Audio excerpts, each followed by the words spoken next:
2. 1 2 1 2. 1 2 1. 1 2 1 2 1 2.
Test. 1 2 1.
Shannon, Connor, we have exported all over the world here from Ireland. All their skills on this track. Some of the best in the world and the best in the world. So we have like I said, we have a stacked grid. We have 72 drivers, 32 places, I believe. I believe we have 72 drivers. We have 32 places, and we have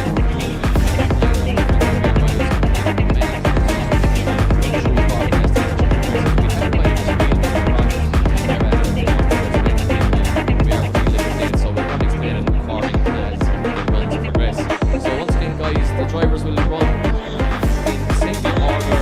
They will have two non-consecutive laps in order to qualify, and we will explain that to you, of course, as we go on. We will, of course, have some drivers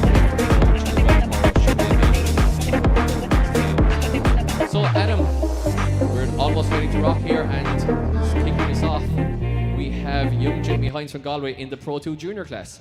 Yes, young Jamie, I've seen him over the last year, just getting started and coming into his first few days on the track.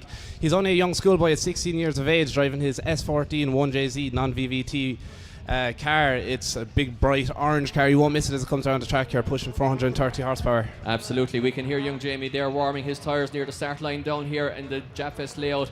And you know what's interesting, Adam, is I think it's going to be a year of drivers coming of age. We've seen a total change on the grid there since around 2019, 2020 there, since, you know, I think COVID there broke up the championship a little bit. We saw a lot of drivers take a break, a lot of drivers maybe go on and do some live stuff, and then all these new drivers came along, Adam, and ever since they've been getting better. And now we've seen the likes of, you know, I guess Dean Shields there looking fantastic, and we've seen young, you know, well, several young drivers, but I guess if I'm to be, you know, picking out one as well there, it is young Dean Davey as well, looking very, very good there in practice. So we've got lots of drivers coming up who are basically after making their way up through the classes, or making their way up through the rank, we'll say, in Pro2, and it'll be interesting to see how they get on. So we're ready to rock here.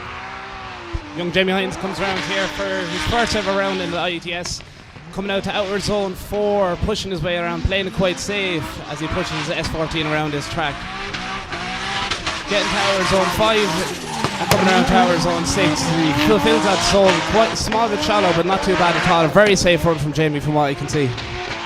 Yeah, lovely run there from Jamie. Getting us started, guys. It's our first one of 2025. And it's in the bag there. Young Jamie Hines, just 16 years of age, a schoolboy from Galway. And Jamie's score is ready to drop in.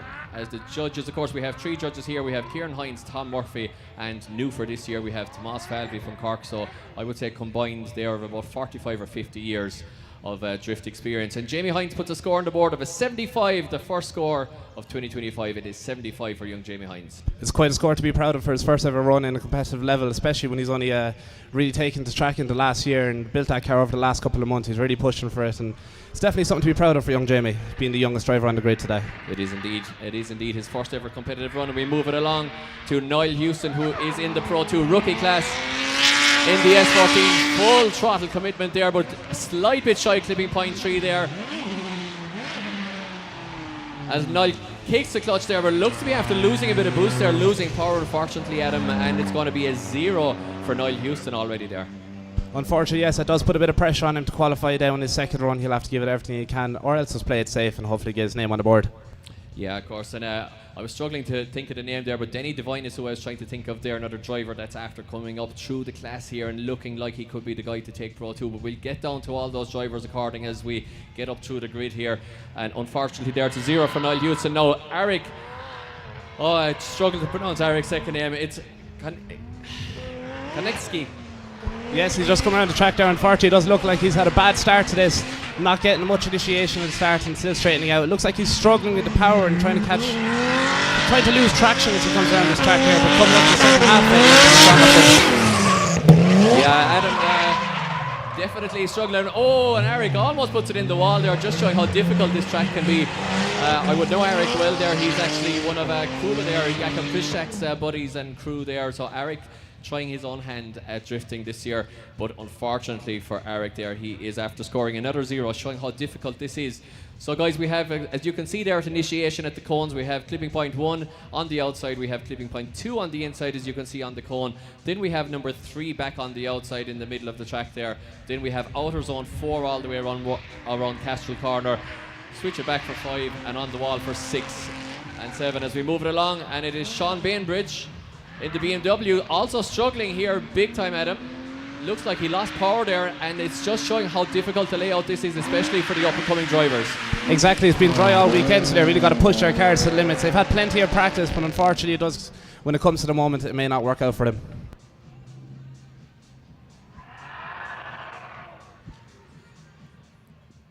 So it is a 0.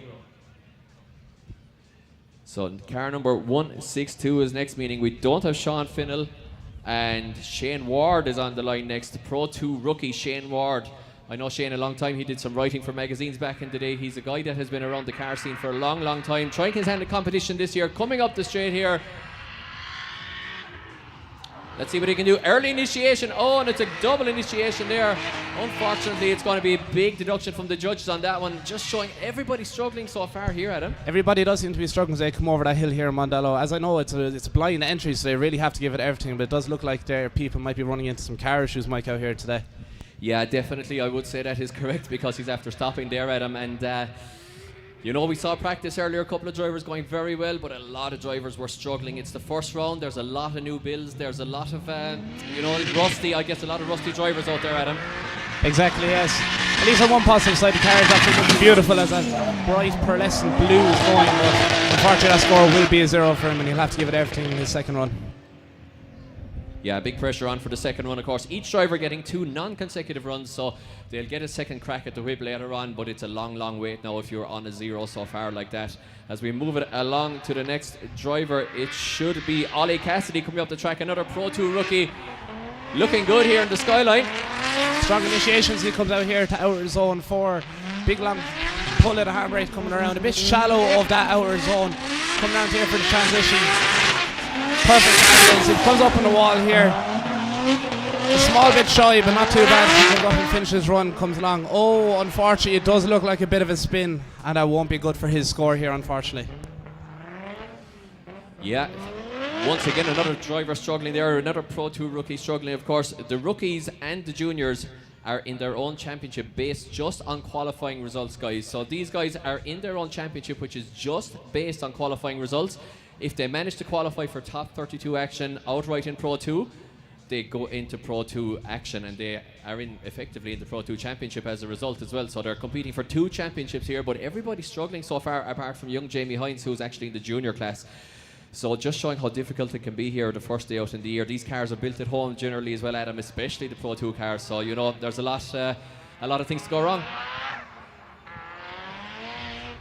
And coming up the track, it's Daniel Gerrard from Kells going to be going very tight on the inside, getting it all wrong. Daniel Gerrard, does he? Saves it just about. Lucky. Unfortunately, he did straighten out coming into just over that hill here. Everyone seems to be struggling, but still early in the day yet. They have a second run to go, and it could be everything. They're still going to be qualifiers for all we know. Yeah, as they say in Japan, Gerrard is safe. So Daniel Gerrard there from Kells County Meath, getting it all wrong on the way in there, unfortunately for him, and that's a 0 for Daniel Gerrard as our Marshall puts back the attacked cone there at clipping point 2. So as I was mentioning, guys, we have clipping point 1 on the outside, 2 on the inside, 3 in the middle of the track, outer zone 4 there all the way around the Castral Corner, then come back across the track for number 5, onto the wall for outer zone 6 and switch it back, and you have clipping point 7 there on the cone just before they cross the line. We didn't get a chance to explain this, we were a little bit late starting, we didn't get a chance to explain it before we kicked off, but as the runs go on we will get to explain it, and if it is your first time at a drift event, it'll all become apparent after a few runs. And of course we are just gridding them for battle action, which is what qualifying is all about, as we see Bartik Bleeski coming up the track, flicking in the BMW over the hill. Nice entry there, Adam. Exactly, coming up here to outer zone 4, he's giving it everything. He's really pushing that E36 around the track, but it does look like he's quite shallow of that outer zone, so he flicks it in here for zone 5 and up close and personal for zone 6, smacking the back end of that E36, getting right in there as much as he can as he comes across the final zone. Looks like he did go a small bit wide there though. Yeah, but definitely a better lap than what we've been seeing so far from young Bartik Bleeski. So let's see what he scores as it pops up here. We have a live stream feed up in front of us as well, guys, and it's a 76.7 for young Bartik there. So 76.7, putting him straight into first position ahead of Jamie Hines. That's a good score. Exactly, a good strong score, especially with the conditions so far today. Definitely putting him into the looks of getting into the battles later on this evening. As we move it along, we don't have Che Donnelly, unfortunately, so it's straight on to look at this for a build. It's a turbo BMW engine, V8 in a little MX-5 chassis in the hands of Nathan Walsh of Celtic Customs. He's doing a good job so far, was a little bit sketchy in practice. Looking better here, lots of angle coming out of horizontal 4. Drops a couple of wheels off the track, right on the wall, touches the wall. In fact, this is a big lap. Absolutely, he comes up here for the final zone. Oh, and unfortunately, it looks so well, but just spun there just before passing the line. Oh yes, unfortunately, it just right at the end there, Nathan Walsh getting caught out with the little short MX-5 chassis, and it's just showing once again how difficult this is. Exactly, so much power in such a little car, just to put it all into that V8 sound. Yeah, so unfortunately Nathan Walsh on a 0, it's going to be a long wait for him until he is back around for his second run. Now we move it along on the line. It should be Michael Henderson, car number 494 in the E90 BMW. Exactly, coming over here from the UK at bringing over his E90, one of the newer chassis BMWs out here on track. We're seeing more and more of these come up here and get more popular, especially even on the practice days we see around the country. The newer chassis BMWs are becoming more popular to use compared to the E46s and 36s that we're used to. Yeah, they're the next E46, I guess, literally, and in drifting terms as well. They've become quite cheap. They're a really good chassis. We saw James Dean putting his one to very, very good use. Of course, they're the Eurofighter, probably the most famous E92 in the world at this stage, and definitely, you know, they're the same obviously as the E92 chassis, and I believe the 1 series that Jack Shanahan just campaigned in Formula Drift in America is pretty much the same chassis underneath as well. So very interesting one. Let's see how Mike Henderson gets on with this one as he flicks it right, flicks it left, and flicks it right again. Lovely entry in over the hill here from Henderson. Just about keeps the car on track, maybe goes a tiny bit wide, but had to use that momentum at him to keep him on. He mightn't have the most power on the grid here. Yes, as I can see here, his car is just a 330 and it's quite standard, basically just with a lock case and coilovers. But I could see there as he came around, there does seem to be a bit of a wobble in the front wheel as he came out for out his own 4. But he's still trying pushing around, hopefully try to get a score on the board for this. Yeah, it just goes to show, guys, you don't have to spin the house there on a drift car. Michael Henderson there, I would say you probably have that car built for maybe 10 grand, maybe that kind of way. So you can pick those cars up pretty cheap, especially in the UK, the 330 manual BMWs, and bang in a roll cage and a seat and your very safety devices, and you're good to go. So Michael Henderson scores a 0 for that big straight in there. So a 0 for Michael Henderson. Lots of zeros so far, guys. But we move it on to Mattis Karatis, I'm going to pronounce it. Karatis? It must be, Mike. I'm like going to leave that one to you, I'm going to say. Exactly, the 28-year-old comes over here with his E46, the baby M3 with the 1JZ, nearly 600 brake horsepower with a big wing on the back. Oh, big understeer. Massive understeer as he comes into the grass here in Mondello. Yeah, big understeer. It's all too easy for it to happen there. Clip 2, Adam, I'm all too used to it myself, but the way to counteract it is a big clutch kick, or if you have to, maybe you might have to dab the handbrake again. So going for the steering wheel really isn't the way to counteract it in Mondello, because of that dip there, the back of the car hunkers down so hard, the clipping point too, that it makes the front of the car not really have a whole pile of grip. So you just can't really rely on the front, so you have to really counteract it with the rear. So it's a big 0 there for Mattis as we move it along to another Pro 2 rookie, one of the last Pro 2 rookies we have running in order for a while. It is Jason Gallagher on the line, car number 757. Yes, Jason's out here, he's just getting ready in his E46, the 325, a 380 brake horsepower on a good Turbo 325. Exactly, yeah. On a good day, it's making the 380 as he told us. Absolutely, the man from Ballybofey in Donegal. First time competing this weekend in IDC, running an ECU Master Standalone and IRP Lockett, and his goals are to mainly have fun. Pro 2 is very competitive, he says, so he's happy to qualify. So let's see if Jason Gallagher can do exactly that. Flicks it in over the hill, little bit of a correction, but gets it back on track. Nicely through 2, not a lot of angle, but he's on the right line pretty much here. Oh, just drops off. Does he keep it going at him? Doesn't look like an unfortunate. He does drop off tyre there and get caught a small bit in the gravel. There's a bit of a bank there. He's using the rest of his run as much as he can to his ability.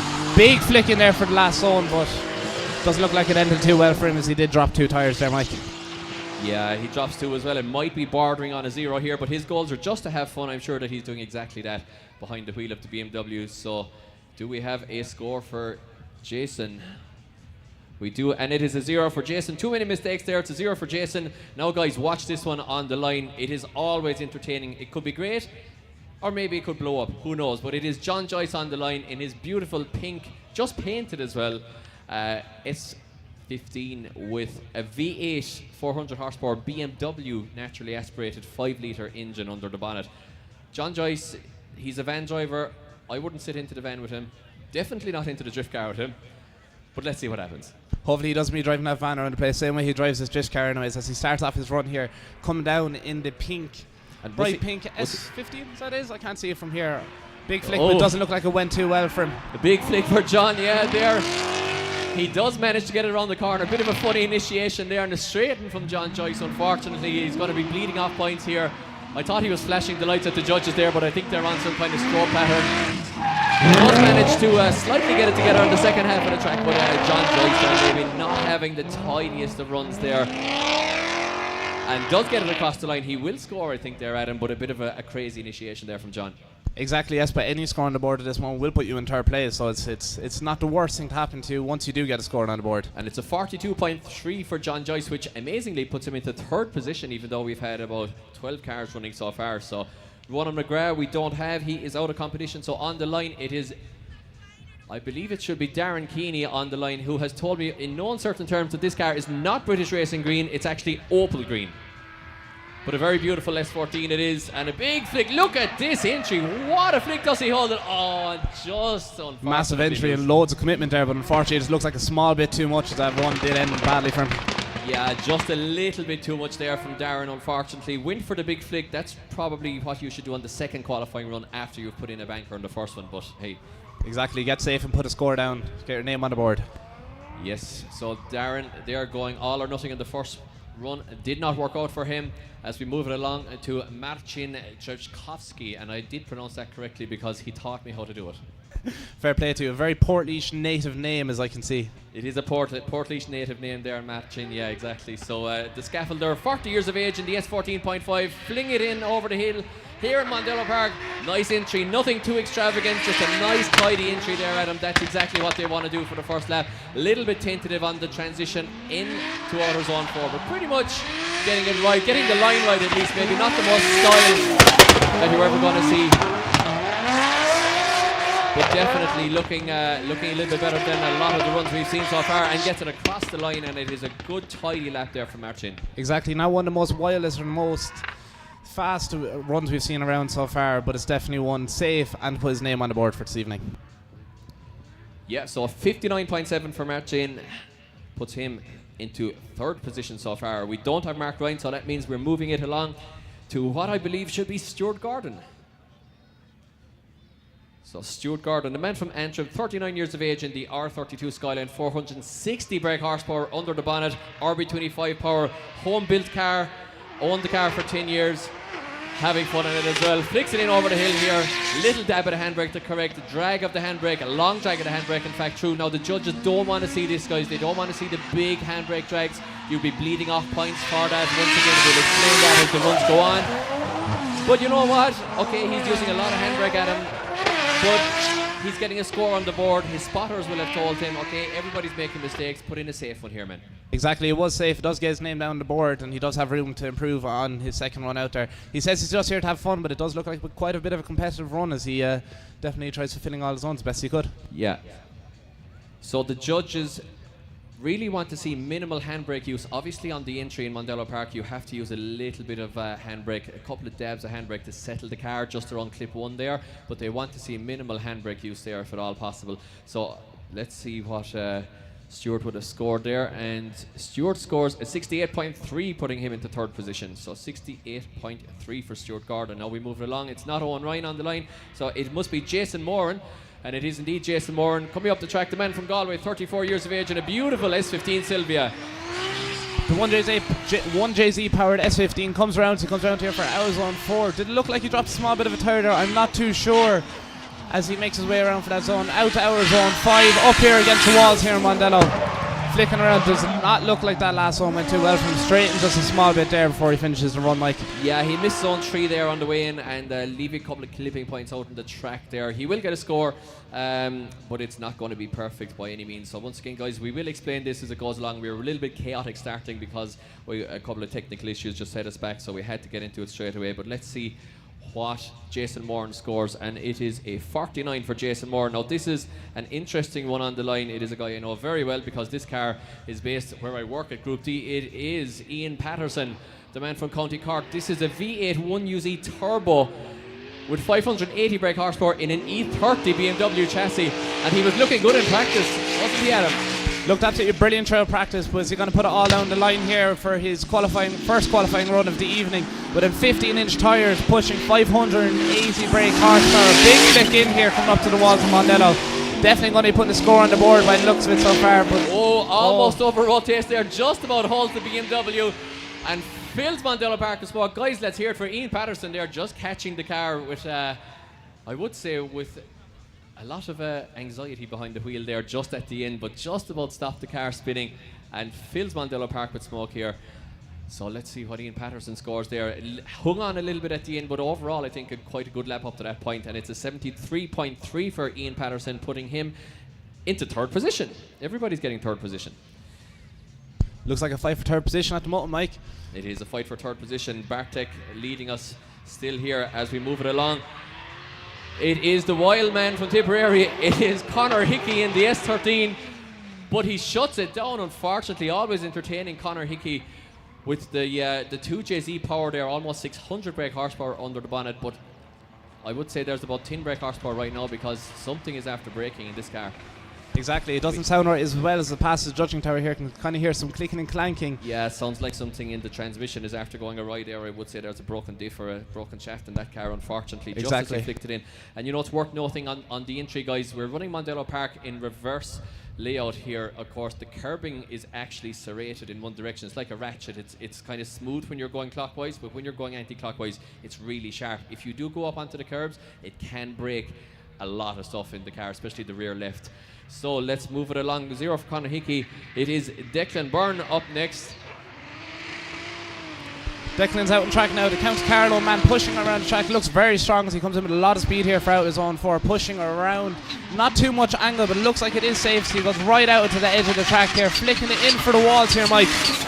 Yeah, and the Zinky S14. Declan is a fantastic driver. Actually won the IBC Future Star of the World in 2015. That's how long this guy is around, and he's looking great. Now, it's taken him a little bit of a while to maybe get, to realise the Future Star part of that award. But, he is in competition. It's a borrowed car, but he has put a good score on the board, I would say, as we wait for it to drop in. And it's a 90.3 for Declan Byrne. That's a huge score. That puts him straight into first place today so far in the leaderboard for the qualifying stages.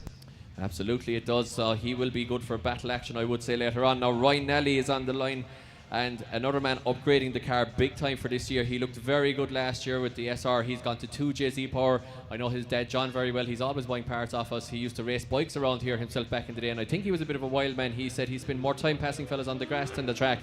So let's see if Ryan has the genes of John left in him as he flicks it in here. Absolutely, he comes over to here in Mondello Park, coming out for outer zone 3, pushing on for outer zone 4 as Desnelli pushes that car around one of the longest competing cars on the grid. He used to be driving Pro Drift by Mike Swan. Absolutely roaring power on that 2JZ across the judging stands here in Mondello. Quite a strong run there from Ryan, Mike. Yeah, it looks great there as we get the live drone footage there as well. Looks fantastic here in the live stream, and looks like a good run there. Ryan Nally, I think, is one of these guys, the man from Westmeath. He's one of these guys who could be a future star as well, as we wait for his score to drop in. And we do get it. It is an 80 for Ryan Nally, putting him into second position. So qualifying is heating up a little bit already. We don't have Niall McNamara, which means that on the line, it should actually be the guy who I'll be commentating with tomorrow. It should be Eddie Power. Exactly, the man I'm trying to fill the boots of today up here in commentating stand. He's only got small shoes, so you will do it. It's very true. I've seen the man. He's about half the height of me, but sure, look, he's twice the man of a commentator is what I am so far. But anyways, he's coming down here in the Hillman over the weekend, Mike. Yeah, Eddie Power, an old friend of mine here, as he flicks it in. And does hold it, a big entry there from Eddie as we hung on there. We just held our breath there to see was he going to go off or not, but he kept the car on the track as he feathers the throttle here. Beautiful plain yellow 180SX, dabs the handbrake, just gets the car settled before the wall. Handbrakes before the transition, so the judges will bleed him off maybe 5 points for that handbrake drag before the transition. But overall, a tidy run there from Eddie, and he's looking good. So Eddie Power will be delighted with that lap. Struggled with the handling of that car all last year. He's gone for 2 JZ Power this year, and it's a 71.7 for Eddie, so 71.7, putting Eddie into 6th position. He'll be happy. Now we move it along to, we don't have David Flaherty. Nathan Corkran is on the line, guys. This car is 860 brake horsepower, and Nathan Corkran has put his heart and soul and every penny he has into this car. He hasn't had the best year. Last year he had mechanical issues yesterday. We're all hoping for Nathan Corkran to get a good lap here, because I think the whole grid and the whole lot of the spectators in Mondello Park know how much he's put into this car. It's going well for him so far. He's looking good here. He's looking very good. I like that. Looked absolutely brilliant. He fills Mondello Park with smoke here in this dry day. The 800 horsepower 2JZ car put an absolutely beautiful run down there, especially after having some issues yesterday and pulling through and getting the car out on track again today. Absolutely. So guys, round of applause there for Nathan Corkran, who puts his heart and soul into this car and has had nothing but hardship with it, but looking a lot better. And Nathan drops in a score 77.7. He'll be happy. Next on the line is a very good friend of mine, my old mechanic in IDC and almost back in Pro2 days, but this is Darryl Maxwell from Innis and County Clare. Has put a turbo on this 350Z for this year. He had major transmission issues. I think the clutch pedal was sticking to the floor during practice, so he's struggling with this car this morning. Let's see if they've sorted it. Kieran Stack is his mechanic in the pits. He's going to be driving this car tomorrow, assuming that it's better. Now I'm not sure if he has a working clutch in this car or not, but he's doing okay so far here, Adam. Absolutely, it does look like he's struggling at a small base. He tries to get into them zones, but he is going to finish his lap and get a score on the board for this run. Yeah, he definitely has a clutch. I heard a bit of a clutch kick there. He is struggling a little bit with mechanicals, of course. They put a turbo on that car. It's 480 brake horsepower now. It's building a lot of extra heat, so you know it is going to cause some mechanical issues. And it's a 56 for Darryl, who is still a Pro2 rookie, so he will be putting a score on the board for his rookie class, of course, just with his qualifying score. But he will want to get into battle action. Exactly, and that 56 doesn't put him anywhere near the bottom. He is only in 10th place with the amount of drivers that we've had out so far, not including that he'll have a second run to put down a better score. Yes, and it's a junior driver coming in thick and fast here. Look at this flick from a junior driver, Stefan Mooney, here in the S14 Sylvia. It's a beautiful entry. He's looking fantastic here so far. Left foot brakes at around auto zone 4. Adam, this is a perfect lap so far. This could be number 1. Exactly, it's absolutely beautiful. Loads of angle, load of style as he comes into one of the last zones here in Mondello, pushing right up against the wall, filling the place with smoke and making loads of noise, Mike. Yeah, what a lap. And again, I was apologising for not having time to explain about the line, but I think everybody here on the Saturday and everybody that watches the Saturday, they're hardcore anyway. They probably know more about it than us. So I think they know that that was a fantastic score from Stefan Mooney. And guys, he's a junior driver, which means that he's in the 12 to 16-year-old class, and he's just gone into first position with a 90.7 for Stefan Mooney. What a run. Absolutely outstanding run, especially if you're first run of the day. It's a great score to get up on the board, and definitely means you're going to be in the top 16 later on from what we can see. Absolutely, the top 32 even, but probably the top 16 if he continues driving like that. As we move it along, it's Alan Connaughty flicking in his S14. Oh, a little bit of an adjustment there on the handbrake though. Had to back out there a little bit. The 11-0 Motorsport custom built here, and a fantastic looking car, the Zinc S14. A little bit of an adjustment. He's back on track here though, Adam. He's looking a little bit better. Exactly, that lemon style S14 is going around this track with this SR20 making loads of noise, looking very well, but it wasn't one of the strongest runs out here today, but he does get across the line and put a score on the board. Yeah, he won the rookie class here at an event in 2023, and he was 4th in the rookie championship in his rookie year. So let's see if Alan Connaughty can make it up through the Pro2 ranks as we wait for his score to drop in. So Alan Connaughty, as we find his score here, is a 59.3 for Alan Connaughty. He'll be looking to improve on that one for sure. A little bit of an adjustment there as you saw a big handbrake drag on the way in. Now, our first female competitor, as you hear the car, the little E30, it's Katrina Derrin, wife of course of Matt Derrin, who is unfortunately out with a head gasket issue. So Katrina Dern, just going off, and she, you know what we can always say about Katrina, Adam, she never holds back.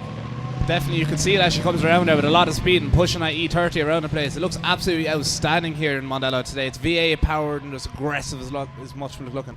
It is very, very aggressive looking, but unfortunately her driving was a little bit too aggressive there on outer zone 4. Katrina Dern, fair play though for keeping the shoe in, but unfortunately it just didn't work out for her there as we move it along to a man who was looking great in practice. We both remarked it there this morning. Francie Hines from Galway struggled a little bit last year, never seemed to be looking awful. You know, he never seemed to be best friends with his car. It always seemed to be a little bit of a struggle, handling issues, but wow, in practice this morning he looks good. Exactly, practice yesterday and practice today is looking a lot more comfortable and definitely making friends with that car. The Candy Culture blue livery looks absolutely outstanding in the sun that we had yesterday, and looks quite good again today. Yeah, it does, and I'm a sucker for Silati as well, so love this car. Let's see what Francie Hines can do as he flicks it in. Oh, beautiful flick entry, but he has to adjust and catches understeer a little bit as a result. So the car straightens up, a big adjustment from Francie. Went for the big entry from the get-go. Didn't work out for him. I think he's going to be bled off at least 25, 30 points for that one. Let's see if he can get it together. We hear the SR20 classic noise, S-chassis with SR20, the classic Irish drifting noise and the worldwide drifting noise as Francie crosses the line, but I think he lost 25 points at least on that entry there, Adam. Definitely, yes, by coming off the track small, but you can tell he's definitely been a lot more comfortable with the car than he was compared to last year as he took that massive flick in. Unfortunately, it did not work out for him the way he wanted to, though. Yeah, 54.7 there for Francis Hines, who was actually still in the rookie class because he didn't actually qualify for battle action at all last year in his rookie year. So Francie Hines still in the rookie class because he hasn't qualified for battle action so far. As we move it along, coming on, it is Andrew Kinna of DRT Automotive. You will know this guy from a lot of tuning. Look at the speeding over the hill in the Altezza, but it's too much speed. He goes off, but he wasn't holding back. There was full commitment there, yes, only before the qualifying really starts here. We do think he had a small bit of issues with the car, maybe a small bit of fire, but it doesn't look like he got that resort, and he's going up here, putting everything he can out on track to get a good qualifying run down. Oh, almost hits the second wall there. Full aggression here from Andrew Kinna. Andrew is around the drift scene with, I would say, about 17 years, and Dave Egan is here in the tower with us looking on. He looks entertained by that one, as we all are. Full commitment to JZ Power and the Altezza there, but Andrew Kinna may be a bit too wild, but he does get a 71.3, so not a terrible score there for Andrew Kinna. Now Paul Dempsey, he is Chris Brady's mechanic. He's a mechanic all his life, in fact. Of course, they won the championship there a couple of years back with Chris Brady, and Paulie D has been the man behind Chris Brady. Now he's driving that twin cam that Chris has. It has always been a tough mistress to master, to be honest. It's an SR24 20 brake horsepower, but let's see if Paul can do something with it here. The Lucky Day Competition's E86. Absolutely, he's looking a bit comfortable as he came around the hill here in Mondello. Big flick in, but unfortunately straightens up just a small bit as he came into our zone 4 there. Coming into our zone 5 and up against our zone 6, up against the wall. Nice and close so he was. Does look like he's fighting with that car as he's steering back and forward, trying to keep it on line. Yeah, like a little bit shallow, not the most angle in the world, but a good first banking lap there from Paul Dempsey, and he's going to be happy enough with that one. And like I said, anybody who ever drove that car said that it was a handful, so Paul there doing a good job to tame it, and maybe over the off season he has maybe tidied up the handling of that a little bit. And it's a 69 for Paul Dempsey. He'll be delighted with that. Dean Shields is next on the line. Dean Shields, another man making his way up through the Pro 2 class, always looking good, looking better every event that we see him. As we flick it in over the hill, he's gone too shallow here. He has to readjust, so a little bit of a correction there from Dean as he comes in over the hill, but generally on the right line here, Adam, looking all right for the second half of the lap. Exactly, lots of pops and bangs here as S14.5 pushed around with that RB25 roaring, making loads of noise. Just small bit shy of that zone there for our zone 6, and coming up here to cross the line for our zone 7. Well, let's see what he scores. Dean Shields with a 78.7, so 78.7 for Dean Shields. He'll be happy with that one as well. Could see him in battle action. Absolutely, that score puts him into 4th place on the board so far here today, Mike. It does indeed. Now the next man on the line is a man who didn't have a great season last year, who looked very promising the year before, in fact. Cian Leahy from Mill Street in County Cork. used to be helping me in my program as well, a good friend of mine, and let's see how he gets on here as he comes up into 330. BMW over the hill, flicks it left, flicks it back right, in over the hill, drags the handbrake a little bit, gets back on the power, a little bit shallow there from Keane, only picks up the corner of zone 3 there. Now let's see if he can get it back on track around the outer zone 4. He does indeed. Only a 330 BMW engine in this, so you could say about 250 brake horsepower on a good day. 250 brake horsepower on a dry day like this, or maybe 500 on a nice wet day here in Mondello, but he pushes it around, he gets a score on the board of that run. He does, and a rebuilt engine in that car last minute there, he found that he had engine problems, so that engine is rebuilt last minute there. As Cian Leahy does indeed get a score on the board as we wait for it to drop in. He'll be happy with that one, especially after the week of building an engine, and it is 76 for Cian Leahy, so he'll be quite happy with that one. 76. As we move it along to the man on the line, it is more V8 turbo power. It's in an R chassis here in the Skyline. It's David Ford from Galway, Ford the Autos. Absolute gentleman outside the car, crazy man inside the car. So he flicks it in over the hill here, picks up clipping zone 2 very nicely. Gets a lot of zone 3 there as well. Nice transition back now. Dials in the angled in just in the latter part of 4. Feathers across it. And you know what, Adam? There's actually an eBay turbo on this car. eBay turbo, pushing out a lot of power, and it sounds absolutely stunning going around the track here today. A Wuhan Warrior.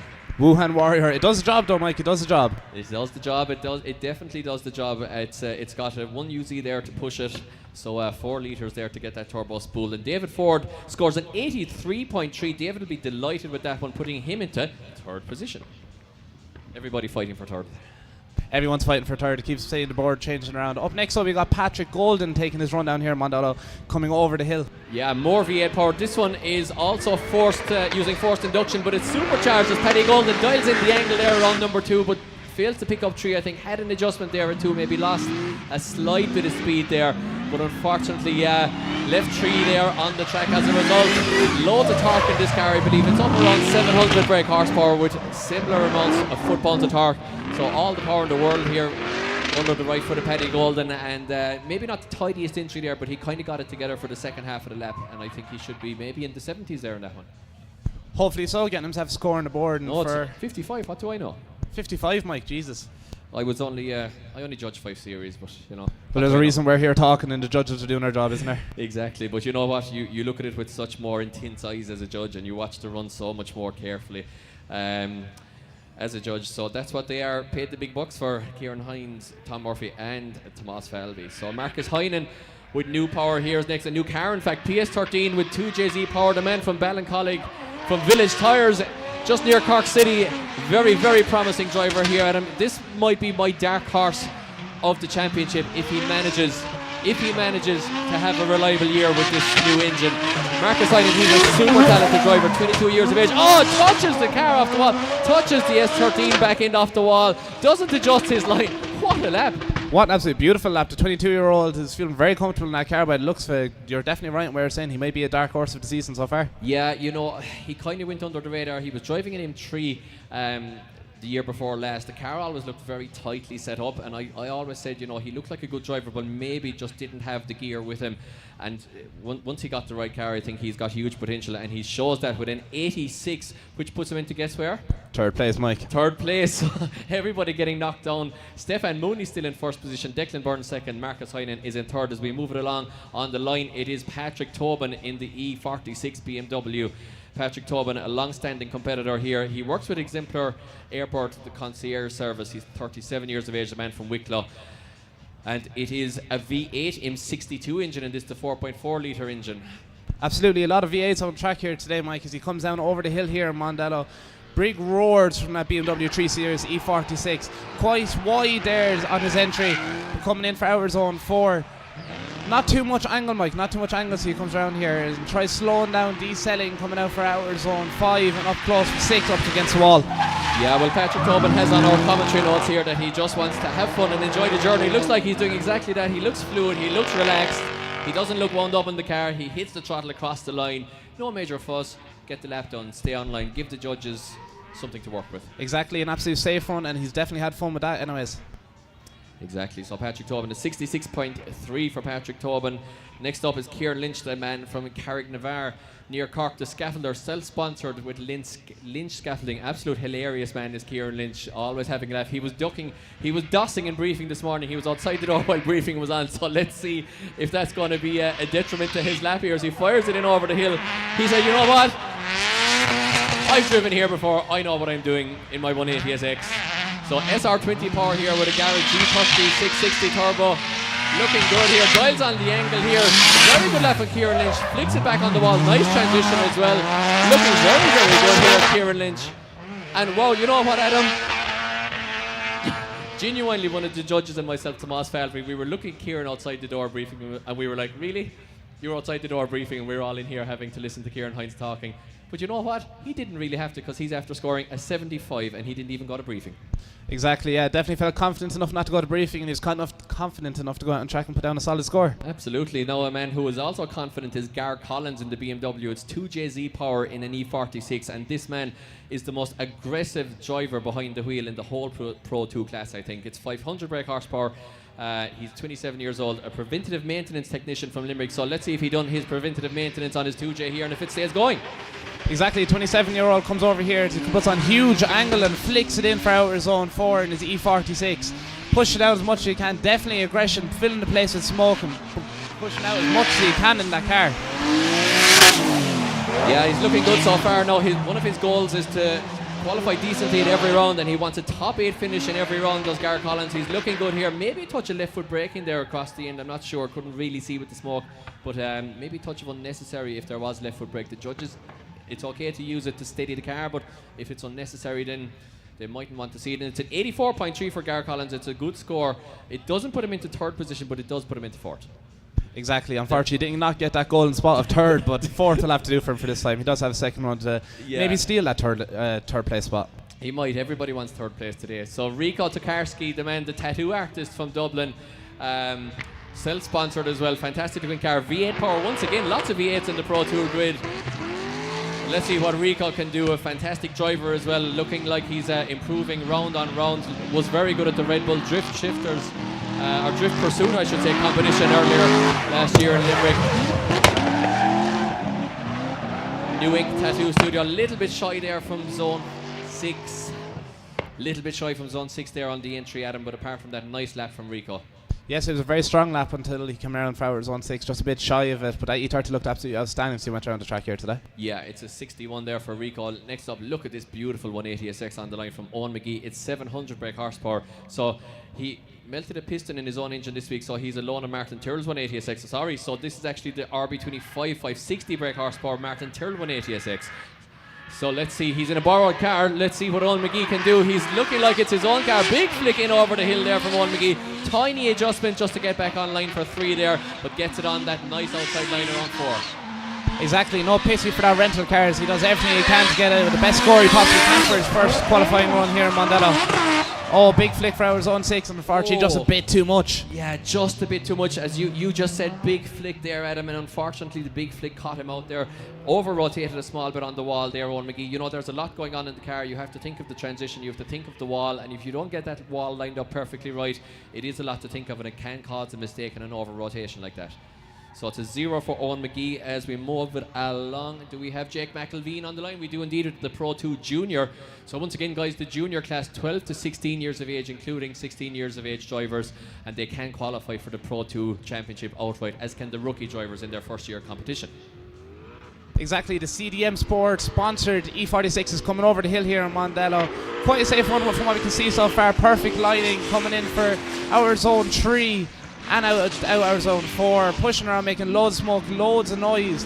Does it look like they dropped the tyre just a small bit there? I can't see from the angle where we're at as he comes in up close to the walls here in Mondello. Big drag of the handbrake, small bit of a tyre drop there as well, I'd say, Mike, for our zone 6.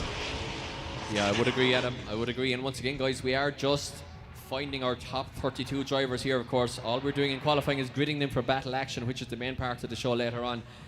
And of course, we are lining up for pro action tomorrow at Japfest, which will be in front of 15 or 16,000 people. It is a fantastic event, and we have all that to come yet this weekend. So, as Jake McElveen's score drops in. I just missed it as it popped on screen there. And it's an 80 for Jake McElveen, so a good score there for Jake, dropping him into 7th position. 7th position, right in tie with Ryan Nally on the scoreboard. So Niall McInerney from Spanish Point in County Clare, 24 years of age, is coming up the track here. He is in his brother Jason's car because his own one is not ready. Exactly, making loads of smoke and loads of noise in that borrowed car off his brother, but not being shy of giving it abuse and doing everything he can with it to put down the final score from the track here. Yeah, so the car looking like it's squatting and rolling a lot here. Jason, oh, big flick there back. Maybe just has to correct there. Went on the left foot to try to make it out to the last outer zone there. But Niall McInerney in his brother Jason's car, which we will see back in pro competition tomorrow. Jason, of course, winning the rookie championship there in his first year. And Niall McInerney scores as we wait for the judges to stop arguing, it's an 81.7 for Niall McInerney, 81.7. So guys, just to let you know what the judges are doing here, they have an iPad essentially in front of them. It starts at 100 points, and as the run goes on, they deduct points. They can deduct by 1, 3 or 5 points, something like that. So according as the run goes on, it adds up, gets the average of the 3 and gives us the score. But we don't have time to talk about that. It's Mike Warren.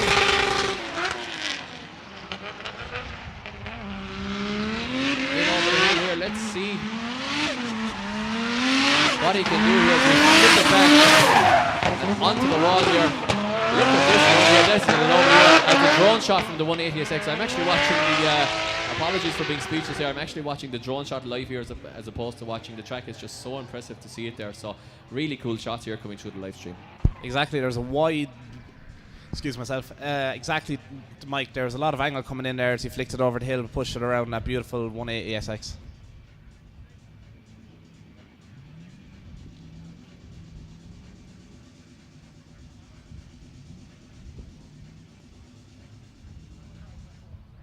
So just waiting for the score to drop in there from Mike Moran, as we have to find him here on the score. And it's a big, and you know where he gets? It's an 86.7, and where does he come? Mike, it'd hardly be third place, would it? Third position for Mike Moran. So third place, everybody going for that magical third spot today. Mike Moran goes into third position with an 86.7, which will see him in battle action later on. Now it's Alex Butler, also rebuilding an engine this week.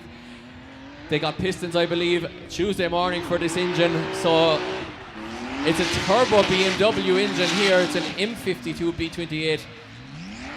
Or sorry, it's not. That's Luke Buttermer's. That's Luke Buttermer's sheet. Exactly. It is a turbo BMW engine anyway. And one for the future here is young Alex Butler from Loud, as he hits the throttle here, and they rebuilt this engine literally about 4 days ago. Exactly. I did hear he was having a small bit of car issues this morning, but it does look like he got a fix and sorted to get himself out on track. He did indeed, and it's an 83.3 for Alex Butler, 83.3. So I called the wrong engine code there as I was looking at this man's qualifying notes, because we didn't have Alex Butler's. It is Luke Buttermer from Charleville, County Cork on the line, just 18 years of age in the E36. He has another car being built, another E36 with 2 JZ power going into that, but for the moment he's still in his naturally aspirated 2.8, essentially a 328 BMW engine stock. Exactly, 200 brake horsepower isn't that too much compared to what else is on the grid today, but he's going to make every bit of a work for himself as he comes around over the hill. Does look like he's struggling there a bit though, a lot of jabs at the handbrake to try and lose traction in the back of that car. Yeah, just initiated a little bit early there, did Luke. Very good driver, very intelligent driver I would say, knows how to make this car work, but unfortunately did have a very early initiation there and is struggling a little bit as a result. Now let's see if he can tidy this up. This car was just built to compete very cheaply. I think it's got cheap coilovers. It's pretty much just build a cheap car and compete in it. So it doesn't have his essentially pro spec car yet. Exactly, a raw car, but he's definitely doing everything he can to push it around the track. And in my opinion, he's quite done a good job so far. And his score should be in for us here now, Mike. Yeah, Luke Buttermer there, just a score of 19, so a lot of mistakes there. He'll have to improve on that one as we move it along to Dean Davey in the Pro 2 class. And let's see what Dean Davey can do in the self-sponsored carry karting. Well, it's his dad's karting business, of course, Nicky Davey, and we have 3 from the same family there competing. So it's always an expensive weekend out for the Davies when the drifting comes around.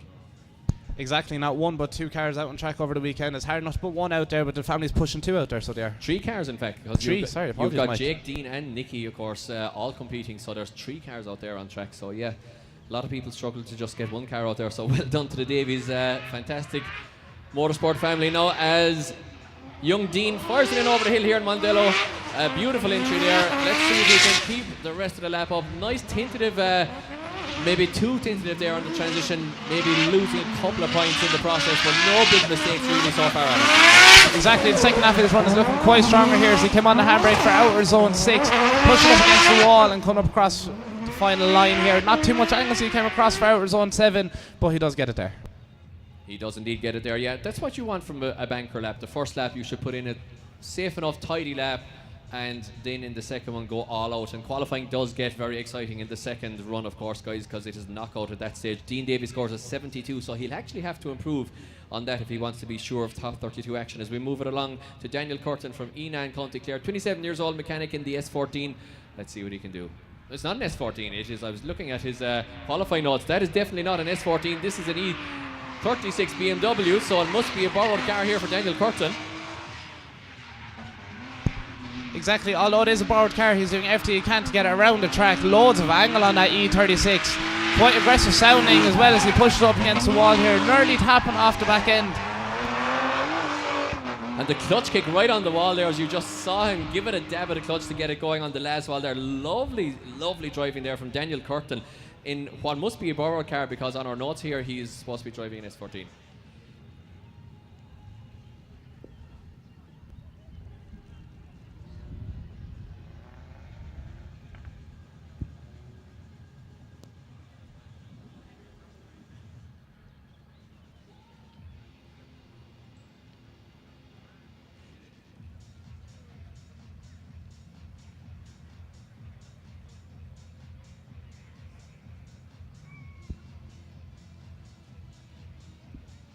So just sorting out here, yeah, we were just wondering there, guys, because that was Andrew Malloy. I was wondering why Daniel Curtin would have been driving the BMW. Daniel Curtin was out of competition, so the wrong graphics there on the screen. Apologies to Andrew Malloy.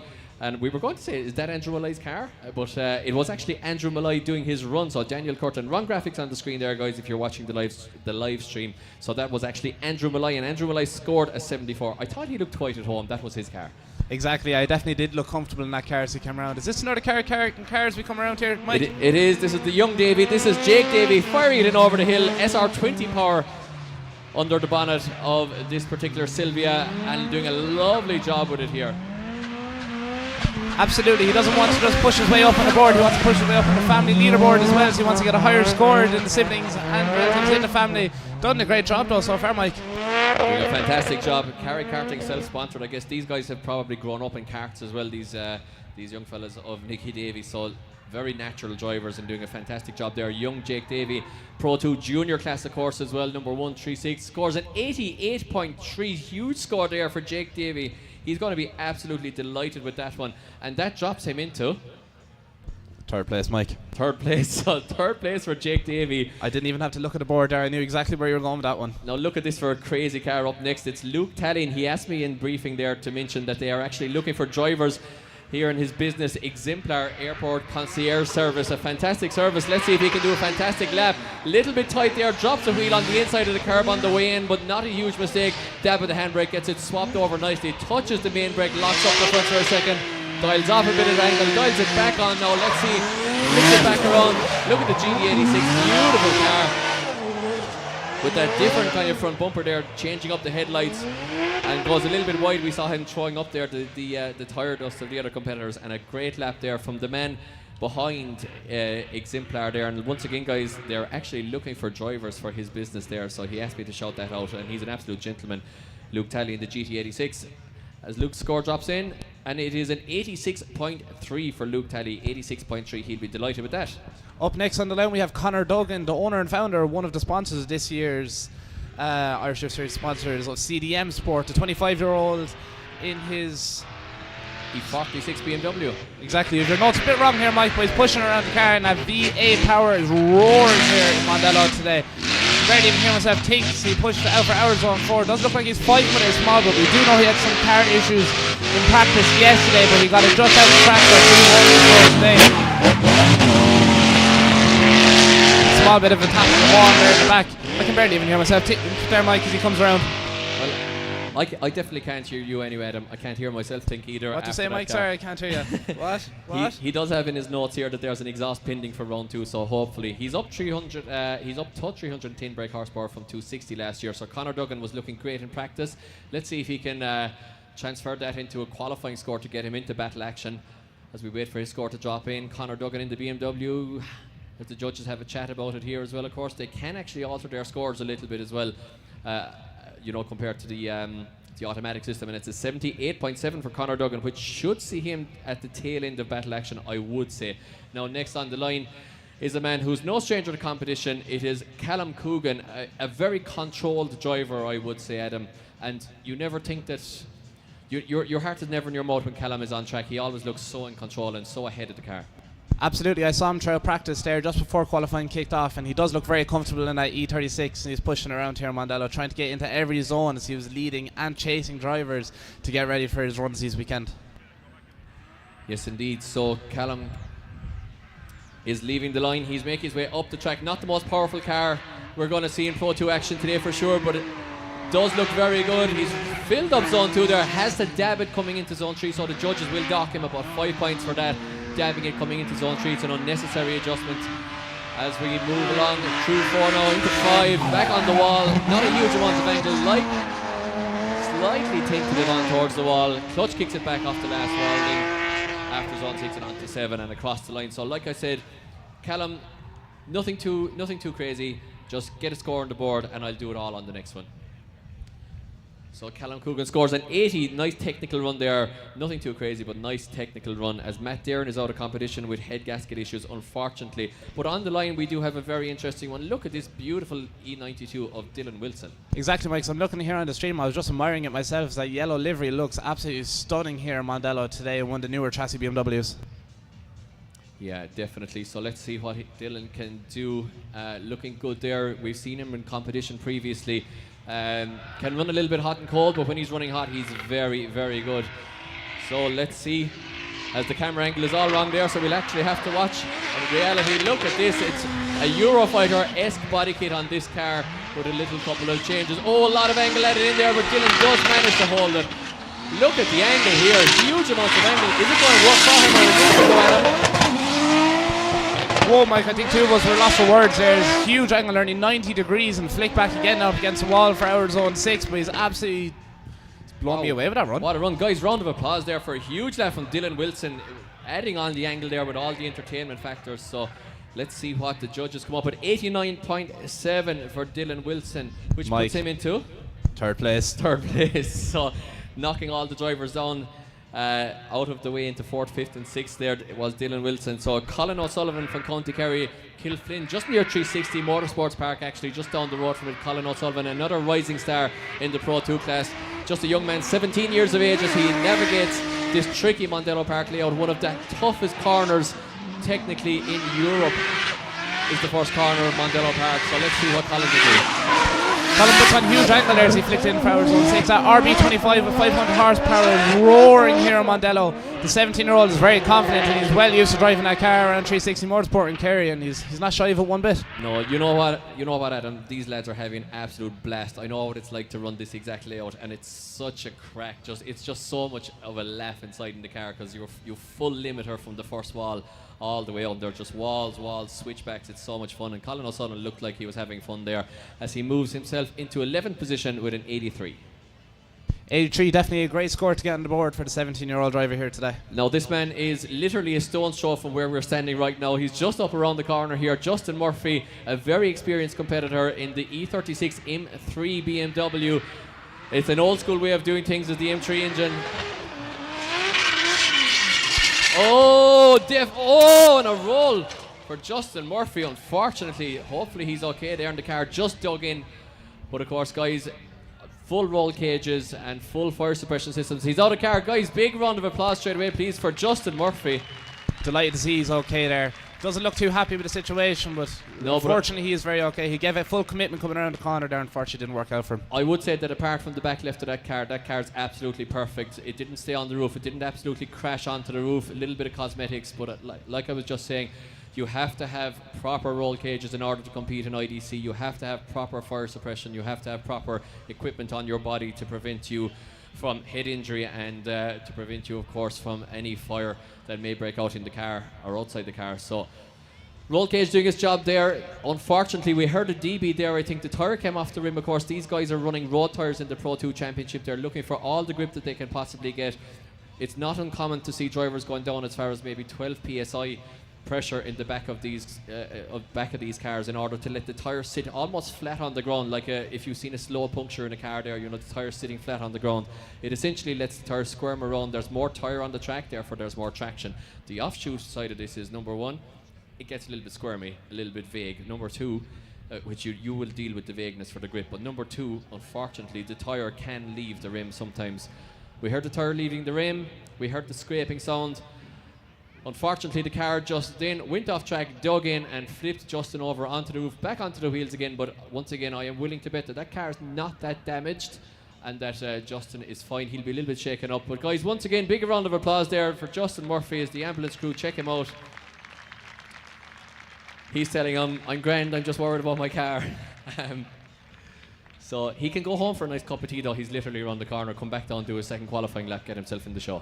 Exactly, be home for dinner time, hopefully. Be home. Looks of it. Yeah, hopefully he'll qualify for battle action, but he's going to have to get the boys on it. If he has some spare arms for the back of that car there, the back left, some spare suspension stuff for that E36, I think that car might hopefully be salvageable. Maybe the front of it, front left especially, might have taken a bit of a hit there when coming back down again, but I would say genuinely that car, especially because the E36 would be quite common in the pits, the guys in the pits would all get together now, even if they don't have, if his crew don't have the parts. I bet you somebody in the pits is right now seeing if they do have them, and I wouldn't be surprised if we see this back out in the next one if the ambulance crew say that he's okay, if he hasn't hit his head off the cage or whatever. Absolutely, Mike. Over the last few years, me coming to sporting events such as this, like drifting, I've seen that the community around it is absolutely huge, and everyone is mad about just helping each other. It's a competition at the end of the day, but at the end of the day, it's all about having fun. Everyone just wanting to work with each other, help each other, and push each other across the line so you can have the best day possible. Absolutely, absolutely. It was a very clean kind of a role, actually, very ballet-like, very poetic. So I think he's okay. Exactly, yeah. There was a bit of smile on his face, although it was a bit frustrating, but he is okay, and that is the main thing. As you said, safety is priorities here. He walked away from it straight away. As you said, his main concern is probably his car now. He wants to get back out for his second qualifying run to hopefully put a good score on the board. Yeah, absolutely. Of course, as well, when the engine goes upside down there, you're going to have a lot of oil spewing, coolant maybe spewing, and you have to check out all that stuff. Everything will have to be checked out. It might be a big ask to get this car out for the second lap. And Justin Murphy, incidentally, he's a guy who has it in his locker to win qualifying here. We've seen him put in some absolute bangers of laps here at times. Very, very familiar with the track as well, of course. As I said, he's a local. And unfortunately, they're just getting a D-beat and not having the best end result for Justin Murphy. So guys, just while we're waiting to recover the car there, just to run you through the top qualifiers so far, as we are just 4 away actually from the halfway point in qualifying. Your top qualifiers are in first position so far, Stefan Mooney, who's a junior driver with a 90.7, followed closely by Declan Burn in the borrowed car in the Pro 2 Championship, 90.3. Then it's Dylan Wilson with an 89.7, followed by Jake Davey, who's also a junior driver with an 88.3. Then it's Mike Moore in the 180 with an 86.7. Luke Talley in the GT86 with an 86.3. Marcus Heinen from Cork with an 86. Then it's Gar Collins from Limerick with an 84.3. David Ford from Galway comes in next with an 83.3. Alex Butler from County Louth is also on an 83.3. So that's your top 10 so far. That could shake up because we have a couple of very talented drivers, including Aaron Breen and Ericus, and he showed us how to pronounce this. I'm going to pronounce this right for the first time ever.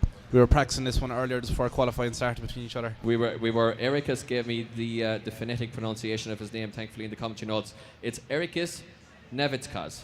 Navitskas, as he has it spelled out here for us, Navitscause. He had to do it that way so we could get it right. At least we have now. Because we're basically just boggers and can't pronounce these things. Exactly, so. We're from down south, not up these lengths of the country. We're used to the slurring and the H's after an S usually. Exactly, yeah, standard enough stuff. Standard enough stuff, bye. So Justin Murphy's car will be recovered, taken back to the pits to his crew. They'll have a good look over that. The back left is definitely quite damaged, but I would say that it is salvageable, hopefully, once the engine is okay as well, and once it hasn't absolutely dumped its contents there all over the underneath the bonnet there and things. And even at that, they might be able to get it cleaned, get all the fire hazard element of that cleaned up, run the engine over, refill it with oil maybe. But it wasn't upside down for long either, so I think it might actually be okay. She was just on her side and she went over. Exactly, he was fortunate enough it did flip around back onto the four wheels of the car. And Mike, you've been around for many years now, not to shame you anyway, but I'm sure you've seen wilder things happen out here on track, and lads getting cars ready even after worse causes. I've seen some wild things. I'm sure you have. Some wild things, and some wild things on track as well, so yeah. I was actually marking out the track in while judging. We were judging in Ultimate Drift in Watergrass Hill, maybe 10 years ago now, and David Garvey, who will be competing in round 2, was in a E86 at the time, so we were standing in the middle of the track just making out during practice where the clipping points would be, and we had our back turned to him. The next thing, I just heard a thud and turned around, and exactly the same roll that just happened right behind us, like 20 feet behind us, so that was interesting. A little bit close for comfort, but yeah. A little bit close for comfort. I'm sure there's a bit of a worrying situation there for you, Mike, but at least everyone was okay. I'm sure Dylan was okay after that situation as well. All good indeed, as Justin will be. I'm sure he's fine, but yeah, you know, quite a lot of the time the roll cages run quite close to the drivers' heads here, so yeah, you can bump your head, but it is mandatory to run padding on the roll cage just by your helmet there, so you can get a little bit of a bump on the head, but it's quite insulated and you have a helmet on, so you would be fine generally.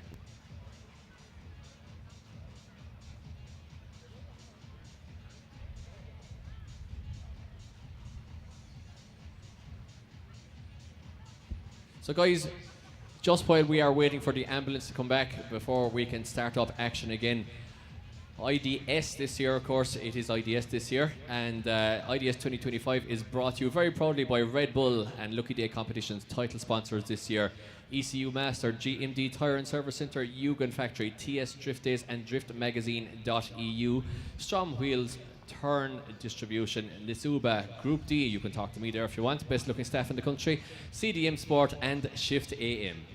Exactly, without all that we wouldn't be able to put today or this weekend together, along with the amount of work that has gone into it. A huge shout out to all the team and the Hines family for the amount of work they've put in, especially getting this live stream going and pushing it out there, giving the drivers more of a spotlight across the country for those who couldn't make it.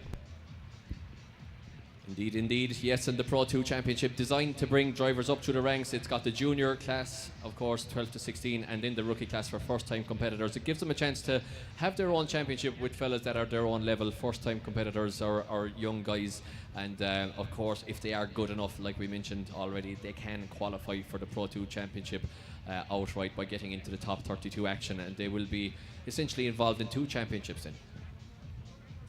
And of course, you know, the story of the season, I think last year was drivers kind of coming up through the ranks, Adam, and I think this year we can really see them coming of age. We saw Jakub Krzyzak coming on last year and making a superstar of himself, winning the Pro2 Championship outright, taking 4th place in Pro from sheer qualifying for Pro action through his results from the Saturday. So if you got in top 8 last year, you got through to the Saturday. Kuba did it 4 times out of 5. He missed out on it in Bishop's Court, but he was so good that he qualified for Pro 4 times, and he basically got the results in Pro, and he was 4th in the Pro Championship. It's never before been done, and that was kind of the likes of that was the story of last year, and I think it's going to continue this year because we see you know the likes of a local man as well, Denny Devine up here, coming good. He was with his SR20 last year. He's going to have 2 JZ Power this year, and you know I think we're just going to see he's actually up after Aaron Breen, but I think we're going to see the guys who came on since 2020, since that break in competition, since you know a lot of the guys who had been at it years either went abroad competing or gave up or took a little break, like myself and all my peers who came up through that time. So I think all those guys who are now, you know, at it since 2020, all the young lads, 2021, 2022, they're coming of age now and they're coming up strong and fast. So I think we're going to see them really make a mark on the championship this year, and that's my prediction what this year is going to be about. Exactly, there's such a wide range of the age group of drivers, from the youngest of Jamie Hines up to drivers in their 50s even here today, and you can see a lot of how these drivers have improved. According to Sims and stuff, there's been a lot of practice and they get to drive these tracks before they even come out and spend some money on tyres and burn them. Exactly, Francis Hines was actually saying that he spends a lot of time on the sim now as well. So Aaron Breen here in Stephen Halferty's old car, Always borrowing a car is Aaron Breen. He's well able to pedal every one of them. M3 power here, about 320 brake horsepower. Oh, just a little waver there as he went for the handbrake. Didn't quite get the smooth transition he wanted. Aaron Breen, a top driver, all the way down from the north of Ireland here from Finton and County Tyrone. Bops the throttle here, bopping his jet speed there through the transition. And in the borrowed car, guys, let's hear it for Aaron Breen, putting a big score on the board there, apart from the little bit of a transition, I think. Absolutely, it was definitely a clean run. He definitely got through our zone 6 there from what I can see up here in the judging tower very cleanly and pushed his way across to the line. So we're just waiting for his score to come in there. Aaron Breen has scored a 89.3, just putting him in 4th place, just shy of that golden 3rd place here today, Mike. The golden 3rd position, whatever he wants to get today. But a man we've been speaking about, it is the local man, Danny Devine. He was one of the standout young drivers last year. Charlie, his dad, is one of the gentlemen of the sport, as well as he has 2 JZ power for this year, and he looks good already. Look at this, gets the 180SX turned around right on the outside line. Look at this one, young Danny Devine, complete natural talent here. It's a new engine, guys, it's a new build. It looks like he's been driving it with 20 years. Look at that transition onto the wall from Danny Devine. What a lad. What a run, Mike. As you said there, definitely natural talent. You can see that straight away. Danny Devine pushed that car and that 2JZ around this track with absolute fluidity. He was completely comfortable in it. Yeah, just a wide lap there, but everything absolutely in control at the same time. Exactly what you want to see. What a lap there from Danny Devine. And guys, can we have a big round of applause for the local man, Danny Devine, who's just got into 1st position with a score of 96.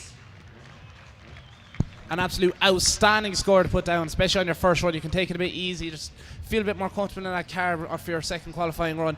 But who knows, that score could be topped yet, Mike. Wow, Peter Malloy, tough act to follow here for Peter Malloy in the M3 E46, but he fires it in as we still gather our thoughts there from Danny Devine. Fills up zone 3 as the drone shot beautifully follows the cars here. Fantastic views right on the outside zone. Well, Peter Malloy is saying, hang on here, guys.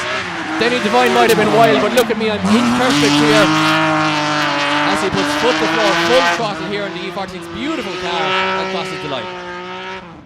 Absolutely, safe run there for him by himself. He says that it's a very basic setup car with reliability put into mind, and it looks like it's done it for him as his score has come in here at a 94.7. Another huge score for him, Mike. Yeah, not quite 3rd position, unfortunately, for Peter Malloy. It's only 2nd place for Peter. Doesn't get the golden 3rd position. Unfortunately not. He does get 2nd position there. Huge lap from Peter Malloy. So 1st and 2nd positions dropped in one after the other. And our last car for the 1st round of qualifying, it is Ericus Nevikas. And, well, it's Nevitt's cause, of course. Exactly. He taught you how to say it, Mike, and you still got it it wrong. Already. I messed it up already. Ericus fires it in. Look at the angle. Does he tidy it? He's a little bit wide there through 2. He misclipping zone 2 a little bit. Let's see. Is there a misfire? It's a turbo M54 engine. Do we have a misfire, or is it just how it sounds? I'm not too sure, Mike. It does sound a bit different for everything else we've heard coming around here so far. The car looks outstanding, though. Like, misfire or not, he's pushing it around to get a score on the board today.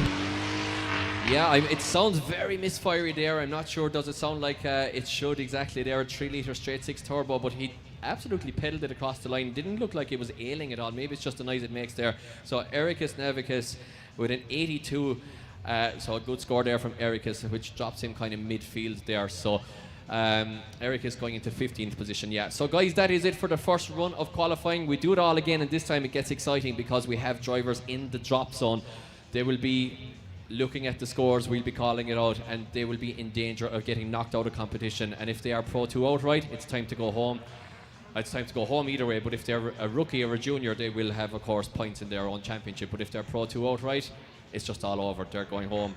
So it gets exciting from here on in, guys. And of course, we are still, only gridding them for top 32 battle action later on, which is what it's actually all about. So it's all to happen yet here today in Mondello Park at IDS Round 1 2025 Pro 2. And remember, we have Pro Action at Japfest tomorrow. Pro Action at Japfest tomorrow. 15 or 16,000 people here tomorrow, but we have to start again. And it is young Jamie Hines from Galway, who already has a huge score on the board.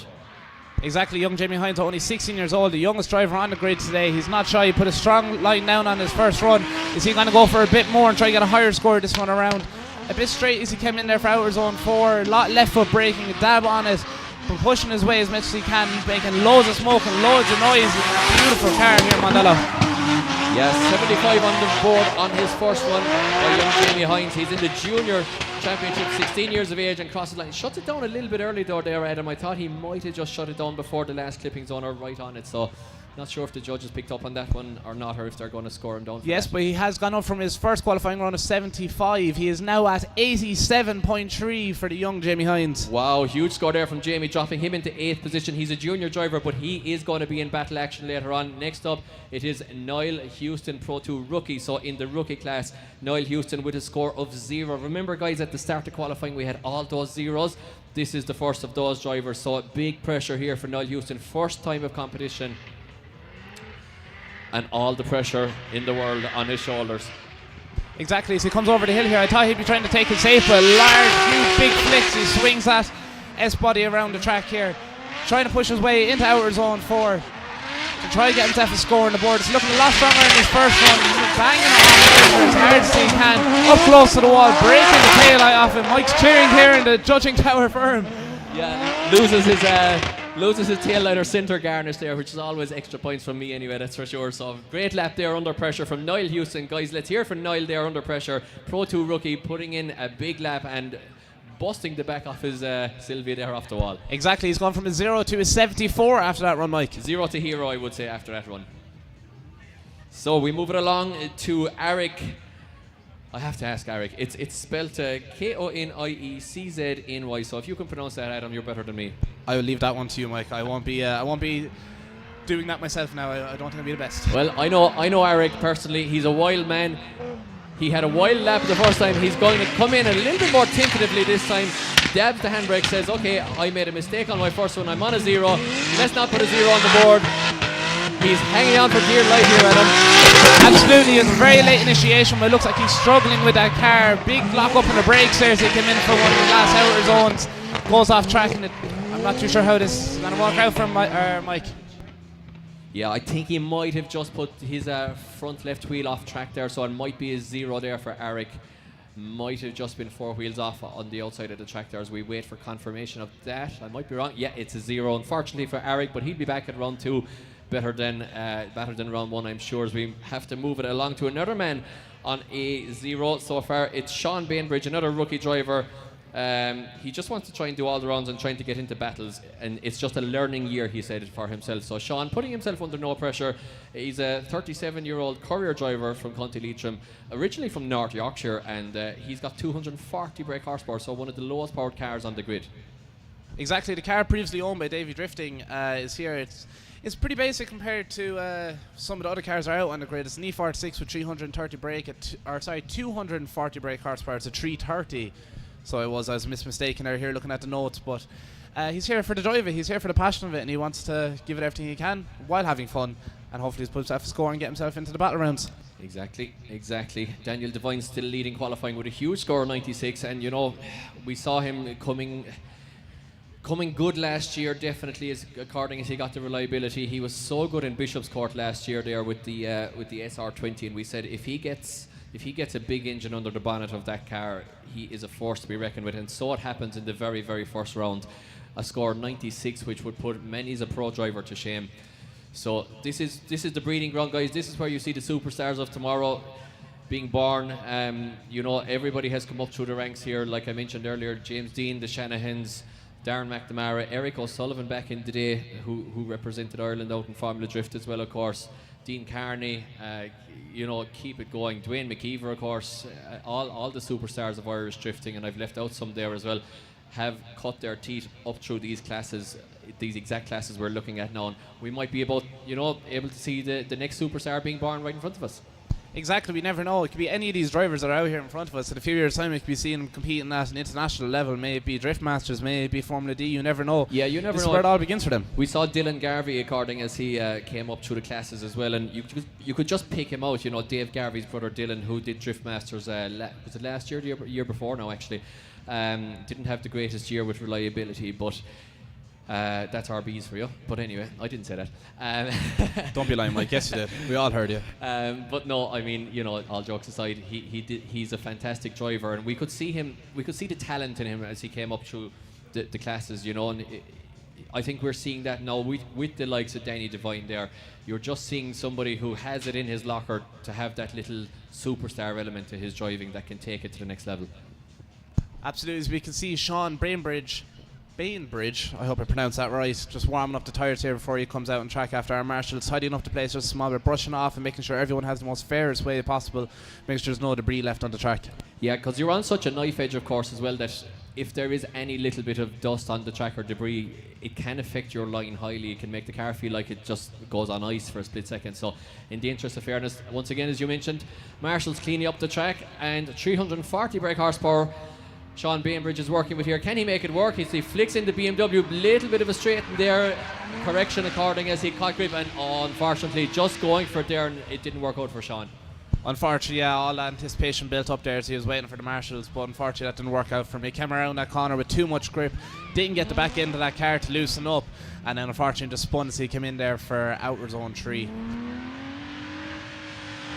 So that will be another 0, unfortunately, for Sean Bainbridge, from what I can see.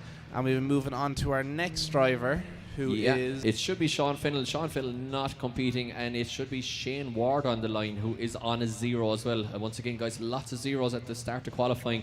These lads will be under pressure. Of course, they are in the rookie class, so that is designed to take a bit of pressure off them. But, you know, in your own head... You've spent all winter at this thing. You've spent thousands upon thousands upon thousands of euros on the car. You want to qualify. Absolutely. I was talking to Shane yesterday, who was just beginning his run here. He started off doing media and stuff, and he's just here to have fun now. A bit of a late initiation off of Shane's he pulled around here. A bit shallow as well, completely losing the correct line to run for as he comes out to outer zone 4, Mike. Yeah, big A86 fan is Shane, but peddling the Sylvia here in competition, but unfortunately there a little bit of a mistake. But once again, he's in the rookie class. If he has a complete lap here, he will put a score on the board. Oh, and doesn't have a complete lap. Just that car looks like it's a little bit twitchy there, Adam. It seemed to like snap onto rotation there. I think it doesn't look like the most stable Sylvia in the world, so maybe a couple of setup issues there needed, and maybe a little bit of time need to be spent on that chassis before the next round for Shane. So that's double zeros for Shane Ward. As we go on to another man on a 0 on his first run, it is Ollie Cassidy on the line, another rookie driver, car number 133, the mechanic from Westmeath in the R32 Skyline with 1JZ. And he is absolutely delighted. He's finally having a car ready, he says, to compete, LOL. And it's his first season in ideas. He just wants to qualify for a few rounds and have fun. Sponsored by DRT Automotive, PME, Patterson, and Motorsport Electronics as well. So the guys there in DRT giving Ollie a hand. So let's make sure all is right with Ollie as he gets the signal from the start line marshal. Off you go, the nerves settle. I know the nerves on the line, they're absolutely crazy, but once you hit the throttle, they all go away, and you're just concentrating on the job at hand. Flicks it into the first corner. Look at this entry from Ollie Cassidy. That's a beautiful entry there for Ollie as he came in. Straightens up small bit there just for outer zone 4. That R32 is looking at... The R32 is looking absolutely beautiful here. Unique colour. Small bit late there for outer zone 6. Kind of drops more on the tyres a small bit, but it should be a score on the board, and it should be better than what his last one was, Mike.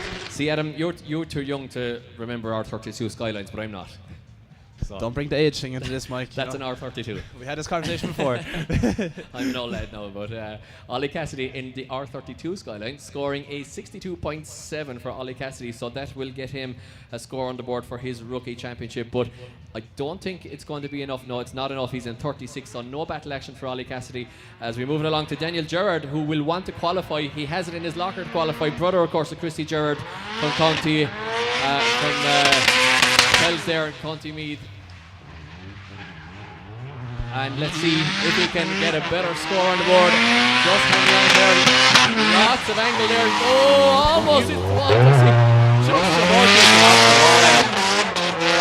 was probably not exactly what he wanted, but that was quite a good save in my opinion, Mike, before he went straight head first into the wall. As like SR20 was baiting off the limiter coming around here in Mondello. Baiting off the limiters, right. So, you know, a lot of drivers come out here and they make this look so easy, but it's not easy. These things are on an absolute knife edge. Again, the Pro 2 cars have to run on road spec tyres. They have to run on road legal tyres. The Pro cars will be on semi-slicks tomorrow, but the road legal tyres are a little bit easier to drive on, but the things are still on a knife edge. So just seeing Daniel Gerrard there displaying that as we see his score, a 49 for Daniel Gerrard.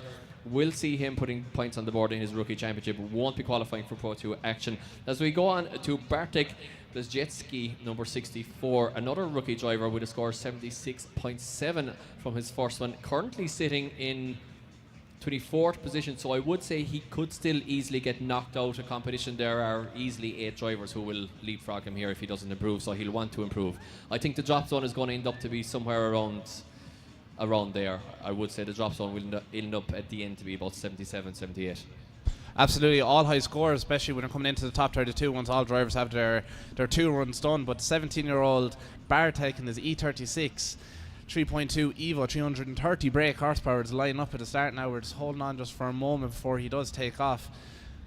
Leaving that anticipation built for him, Mike. As you said, the nerves will be there, but the second he takes off, they should all go out the window. Well, the worst thing is when you're sitting on the line now and you've warmed your tyres and you're thinking your back tyre's going colder and your front tyre's going colder, and you're sitting on the line in your own head, but that's where the competitor has to come into it. That's where the sports psychology has to come into it. As Bartik fires in the little BMW that cut in over the hill here.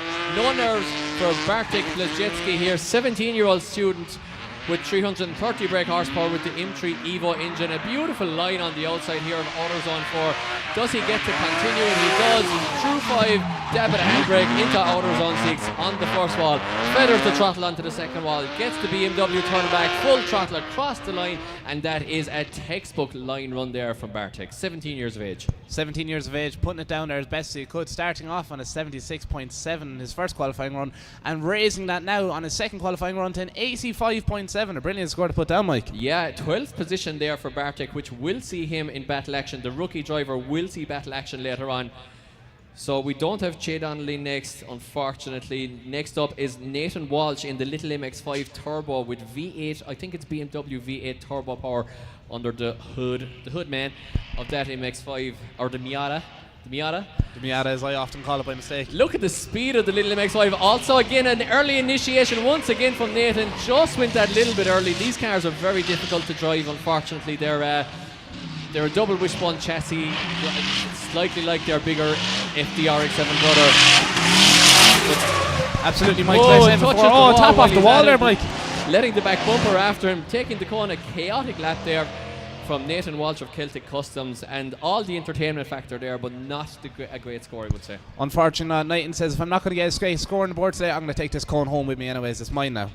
A memento. A memento. A piece to remember from his day out here in Mondello. Old school drift fans will remember Colin the Cone from Pete Nielsen's videos there. So Nathan does score, I would say, and it is a 41 for Nathan. Once again, he is in the rookie championship, so he will carry that into his own championship. As we move it along to another rookie, it's Michael Henderson on the line, number 494, with a 0 also on his first one in the E90 BMW. See the camber he's running there in the front.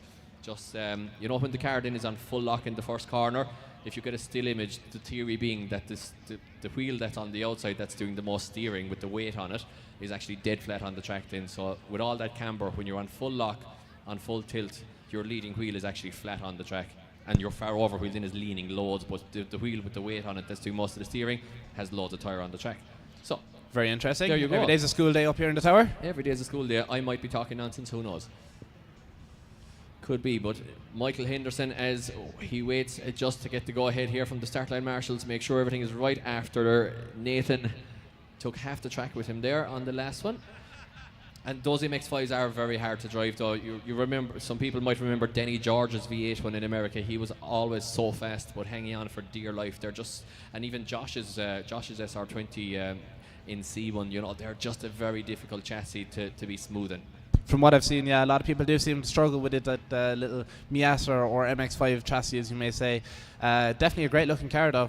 Great looking car. There's a lot of power under that V8 we just saw going around, but unfortunately it just didn't work out for him. Yeah, I think you know, when you see them being chased there by the likes of a Mustang or something, or a Viper, you can actually see the front and rear of the chase car, and it engulfs the lead car. You can actually see the front bumper and the rear bumper of the chase car overhang the little MX-5s. They're so small, like, but yeah, definitely an interesting one, but it'll take a lot of taming there to get it into a chassis which he can get some good scores consistently, and I would say for Nathan. But we have to move on. Michael Henderson is coming in, Pro 2 rookie. He's on a 0 so far, flicks it in. He's going to have to put a score on the board, a 330 engine in this BMW. Once again, nice budget build here Let's see what he can do. Tiny bit of a waver there, I think, bleeding off a few points. Tentative on the transition, but does keep it together. Not a huge mistake. Full throttle, as you can hear here, guys. He's on full throttle all the way around. Doesn't have a huge amount of power to play with, but definitely making work there with technique. And apart from the transition into 4 there, you know what, Adam, that is looking a lot better. Exactly, under only 280 brake horsepower, but he's using every single one of them ponies to push himself around that E90 around the track today. And he does put a score down for himself, Mike. It is a 74.3. Yeah, and he is in the rookie class, so that will be a very good score for him in his own championship for sure. So, Matas Kairitis? I gotta ask him how to pronounce that as well. Kairitis, I'm gonna go with Kairitis. It's gonna be right. I'm very good at pronouncing. You, Mike. I'm gonna give that to you. I'm very good at pronouncing these. Matas absolutely hitting the limiter there with the 1JZ. The 1JZ powered 600 brake horsepower. Shooting flames out of the back of that and the front of it from the top lid of that E46, the baby M3, the 1JZ, nearly 600 brake horsepower. Big sink in here against the first wall. Nearly taps it, coming along the whole zone, up against the second wall. And big flick, Mike. Yeah. Straightens out there before he comes across the line. Big over rotation and actually opposite drift there for a second before the finish line, so it was going very good there for Matas. Such a great noise there, the external wastegate pointing up out of the bonnet and the straight 6 engine. Such a great noise passing us here in the tower. But Matas there with a 53.7. I think he was on for a better score there, but a big mistake before the end. But he is in the rookie class as well. So Jason Gallagher, the last rookie driver for a while now, on a 0 as well in the BMW. So Jason Gallagher will look to improve here. The man from Ballyboffy, County Donegal, wind turbine technician. It's his first time competing ever here in round 1 of IDS 2025. Let's see what he has. First time competing, but he gives everything. Unfortunately, goes off. Oh, he has a moment is what he has, Adam. Small bit of a moment, Mike. Unfortunately, yeah, going into the gravel. As you can see, though, it did stop him just before he hit the tyre wall. Yeah, catching a big correction there, unfortunately. It's his first weekend drifting there, guys. He's going to have a real puckered up moment there. So, guys, let's hear it for Jason Gallagher there, putting on the entertainment factor and ending up in the beach there. Sandymount Beach, as we used to call it back in the day, with Neil Dunn on commentary. So, Jason Gallagher, guys, let's hear a round of applause there for Jason Gallagher. All going wrong, unfortunately, but as they say in Japan, safe. Safe is definitely what to say, Mike, because he came into the gravel. It gets deeper as it goes down, so it did stop the car before he hit the tyre wall. He is out of the car and all good himself, though, unfortunately, as well. He's all good. I love as well, you know, how the drivers, well, I guess wraps are very common these days, but they'll buy the body kit, they'll buy the skirts, the car will be lovely, they'll wrap it or they'll paint it and it'll be all shiny and everything. Then the next thing, go into the gravel, catch the skirt, fire it 10 feet away from you and make absolute bits of it.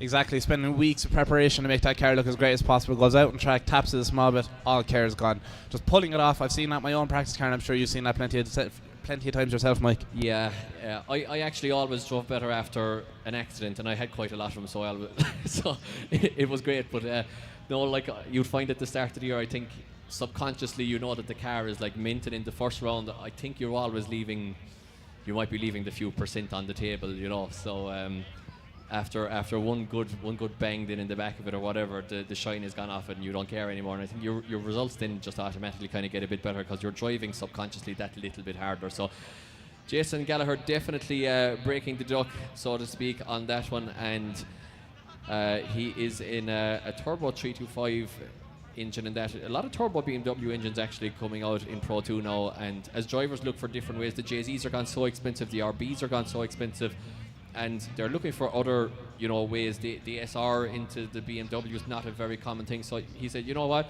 there's a 325 engine in this already, everything fits, everything's in here, strap a turbo onto it, let's see how we go.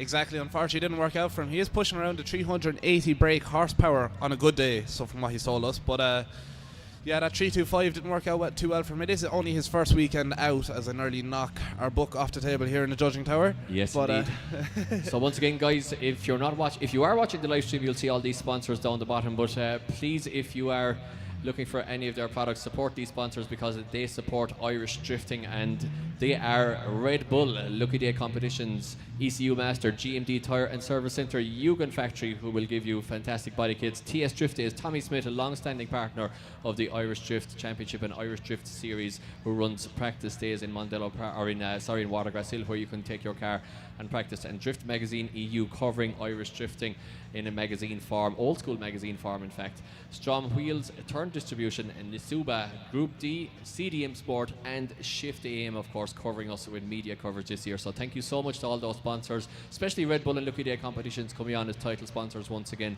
and making this series possible. But to all the sponsors of IDS, thank you very much. And guys, again, if you are in the market for any of the parts or services that these sponsors provide, please support them in kind, because they make this championship possible. Not only making this championship possible, but they're making this whole weekend possible for us, especially this live stream. It's a new thing for us again this year. I know a few years ago it was there and available, but getting it back up and running again this year is definitely a great thing. It's given the drivers a place to show who they are, especially to everyone else that's around and can't be here today. Absolutely, Adam. And you can see here, round 1 is, of course, right now, April the 12th and 13th here in Mondello Park in Kildare. Round 2, May the 24th and 25th in Bishop's Court up the north. Round 3, June 14th and 15th in Watergrass Hill, always interesting and eventful there. Round 4 is August the 2nd and 3rd, back up in Bishop's Court again. And round 5 for Pro 2 final is in Watergrass Hill, August the 23rd and 24th. Hopefully getting good weather there as opposed to the Pro 2 final last year. And round 5 for the Pro final once again is in 360 Motorsports Park in the hills of County Kerry, September the 6th and 7th. And that, what an event that was last year, Adam, going into the night under the lights.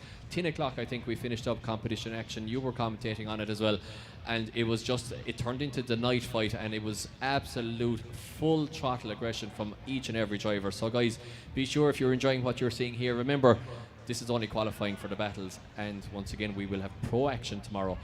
So remember, if you enjoy what you see, be sure to follow the championship around. And we are doing 2 rounds in Northern Ireland this year because we've had such fantastic support from all the drivers up from the north, from, you know, way back in the day. And Dwayne McKeever was competing down here in, I'm going to say 2012, 2013, if not earlier, to be honest.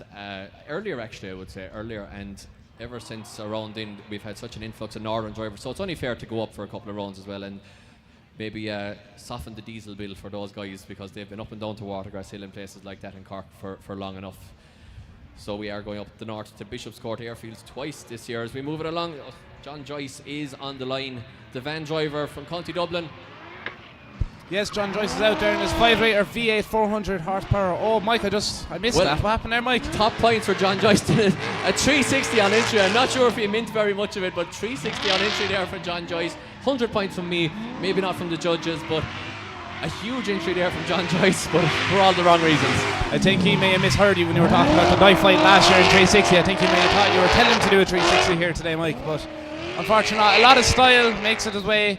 Still gets it across the line, and he's safe and sound. I don't think they'll be putting much of a score on the board for him, unfortunately, though, so he will be still sitting on a 42.3. Yeah, John Joyce on a 42.3, a long-standing Pro 2 competitor as well, always has fun. We don't have Ronan McGrath, so Darren Keeney is on the line next, the Pro 2 driver on a 0. So if Darren Keeney doesn't manage, remember he over-rotated on entry, had a huge entry on the first one, over-rotated just about, didn't have a huge spin, caught the car, but it wasn't enough to save it. So let's see, he's going tentative this time, he's doing it backwards. Usually you do the little bit of a banker one. Oh, and over-rotates again, Darren Keeney, the Lakeland Tire sponsored Sylvia S14 there. Unfortunately, just maybe the car not perfectly handling right there, I would say, Adam, because Darren is well capable. I would say so too. It does look like he over-rotated as he came over the hill, as you say, coming in backwards. Unfortunately, just went a bit too backwards, spinning the car out of control. We're just after hearing there from Sean Healy, our track controller today, that Justin Murphy, who we saw rolling earlier on, Justin Murphy will be back out in his car. I am actually very surprised by that and delighted to hear that as well. Absolutely deserves it to give it everything, have a second shot at it. He'd probably put a bit more air into his tyres, I would say, this time, though, not to have the DB. As we move along to Marcin Trzaskowski, 59.7 on his first run. The Pro 2 driver makes his way around the track. Oh, he's very wide, he's very wide, he's very, very wide, and he's off track. Marcin is very wide there. A lot of smoke from the back of that car as well. Is it just tire smoke? I'm not too sure, Mike. There is a lot of smoke, as you said. He gave a full commitment there, but just a bit too much commitment as he dropped the two back tyres into the gravel here. Yeah, I was watching the live stream there. I thought the smoke looked very steam-like there, but I think it's just tire smoke that was coming off the back of it there, hopefully for March in. But he'll have a big deduction there, if it's not a 0, possibly, I would say, on that one. Loss of drift for March in, so won't be improving on his first run. As we move it along to Stuart Gordon, who is on a 68.3 on his first run. The Pro 2 driver as well will have to be improving. He's currently sitting in 35th position here, guys. So as it stands, Stuart Gordon, who is on the line right now, is going home unless he improves on his first lap. No pressure, but he's got a cool spoiler. No pressure, but yes, as you said, it does have a very cool spoiler, and that's the main thing. It looks cool. It looks cool, that's the main thing. You win the event if you look cool anyway, and that nothing else matters. We'll have to start our own little judging here just on cool looks and style, 360s, all them kind of stuff. Yeah, so I'm going to give Stuart, I'm going to give him a 90 because it's an R32 with a big wing. I'll give him around the 86 mark. It does look really cool, just not exactly my cup of tea. You don't know what R32s are, so. Back in your day, Mike, back in your day. Oh, Stuart loses some of the style points because he's lost his front bumper. Well, he still has it, but it's not on the car. Now he gets rid of it. He says, I don't need that anymore. Off you go. Now let's see if he can navigate the rest of the track without a similar incident as he hits the limiter in the 6-cylinder engine in the front of the R32. And a little bit of a sketchy lap there. You're kind of hanging on for dear life, but I'm not sure if it's going to be an improvement, to be honest. I'm not too sure either, Mike. He came in very shallow there as he came over the hill. It's going a bit too tight, losing his front end of the car. Tried dragging it around, then it's like, nope, can't be bringing that around me. I'll leave that here, meaning he had to go a small bit out of the track into the gravel, dragging that on and bringing himself away around the rest of the track. I'm not too sure if it's much of an improvement, Mike. No, it's not an improvement, and his goals were just to have fun and try to rub some doors, but he won't actually get to rub any doors today, apart from practice this morning, of course, because he has not qualified for top 32. So that is all she wrote for Stuart Gordon. Now we move it along to Jason Moran in the Pro 2 class on a 49 on his first one. He has to improve as well if he wants to see battle action earlier on. Didn't have the greatest first one by any means. Also sporting a similarly big spoiler, so again maybe a good 90 from me here. It's an S15, it's got a big spoiler, it's got a 1J as well, so it's a 90 already for me. I'd be up around that area with you. I'd say 92 for me. It's an S-body. I'm a big fan of the S-body chassis. It's definitely a cool colour, and that big spoiler looks quite gangster, as I would say, down south. You whippersnappers that know the S15s, you see, a bit younger car, a bit newer car, so you'd know the S15 and you'd appreciate this a bit more. So let's see what he can do. It is Stuart Gordon, or it's Jason Moore. Jason Moore, and his S15 I was looking at Stuart's score. Jason Moore. 650 brake cars. He comes around here, straightens up and goes a small bit off track for outer zone 4, giving it a big flick. Another big flick. He comes up into the first wall here in Mondello for outer zone 6, drags it around. Bit of a dab of a handbrake there. Unfortunately, that's not what the judges want to see. I'm not too sure if it'd be an improvement. Creating loads of smoke and entertainment though here in Mondello Park. Yeah, a little bit sketchy there from Jason here at IDS round 1 2025, so don't think he'll improve much. It's a 62 though, he does improve, but that will not be enough to qualify for battle action. Now we move it along to Ian Patterson in the Group D E30, and he is sitting currently in 30th position, so he has to improve here if he wants to qualify. 580 brake horsepower on 15-inch wheels here. Slightly misses clipping zone 3 there, but generally the right idea in over the hill. Now a little bit tentative on the outer zone 4 here nicely. Has to really hit the throttle here. A little bit more tentative now, needs more throttle, but he's still in 4th gear all the way around here. I know that because Darren McNamara, who's running this car this weekend, was telling me that he's not doing a downshift. 4th gear all the way, but maybe left a few points on the board in terms of aggression there and impact. The judges will be looking for a rev limiter, they'll be looking for full throttle impact there. Maybe left a few points on the board. But this does have a better lap, and it is a good bit better lap. It's an 82.3 for Ian Patterson. Much better line there. I thought that he could have had more impact, but definitely a good line. 82.3 puts Ian Patterson into 17th position. Connor Hickey with a 0 on his first run. A big mistake. As he's not holding back though. Look at this. He's on a 0. What's he doing at him? He's going straight for it, and he wants to get a score on that board. He does not want to be low on that board either. He wants to get high up in the ranks of the 32. He carried a lot of speed there into zone 4, has to scrub it off and adjust a little bit as a result. It's a little bit better here from the Tipperary man. A wild man behind the wheel here, Connor Hickey. A very, very experienced Pro 2 competitor as well, as he switches it back. Left foot breaks the PS13 and across the line there, and 575 brake horsepower there, 2JZ power. Conor Hickey definitely better than the 0 on the first one. As we have Dean Davies in the drop zone in 32nd, but still has to run. So it's an 85.7 for Conor Hickey. A big lap there for Conor Hickey, putting him into 13th position. So 13th position there, and Ian Patterson is in 18th position. Your last two drivers improving massively. Declan Burn is a man who is safe for battle action, but he'll want to be taking the top spot at him. Will do. He's sitting on the score of 90.3, which is definitely high in the ranks. That's putting him into the top 5 drivers at least, and he's wanting to make his way up. He's not, by the looks of it, that's a massive flick coming in here over the hill, Mondello Mike. Yeah. He's not holding back. He knows he already had a good score down, but he wants a better score as best as he can. If not, he's just out there to have fun. Yeah, always a driver with fantastic style, Declan Burn. Unfortunately there, just goes a little bit wide. He drops the wheel. Don't think he's going to be improving as a result with the mistake, but look at the style here from Declan Burn. All the angle, almost over rotates. Thinks he's in the Japfest layout for tomorrow, where the track continues around there onto the outer zone there. You can see at the end of the track, but that's just confidence, Mike. He knew he did so well in qualifying. He's up in the top 5. That he's like, I'm going to practice for tomorrow. Yeah, that's what he's going to do. He's practicing for tomorrow. He's manifesting the best. Exactly. So 600 brake horsepower there under the bonnet for Declan Burn. It's a 0 for him on that one though. As we move it along swiftly to Ryan Nelly with the big flick entry. Look at this. What a big flick entry there. 2JZ power as well this year from Ryan Nelly. Possibly the longest competing car on the grid as well, he said.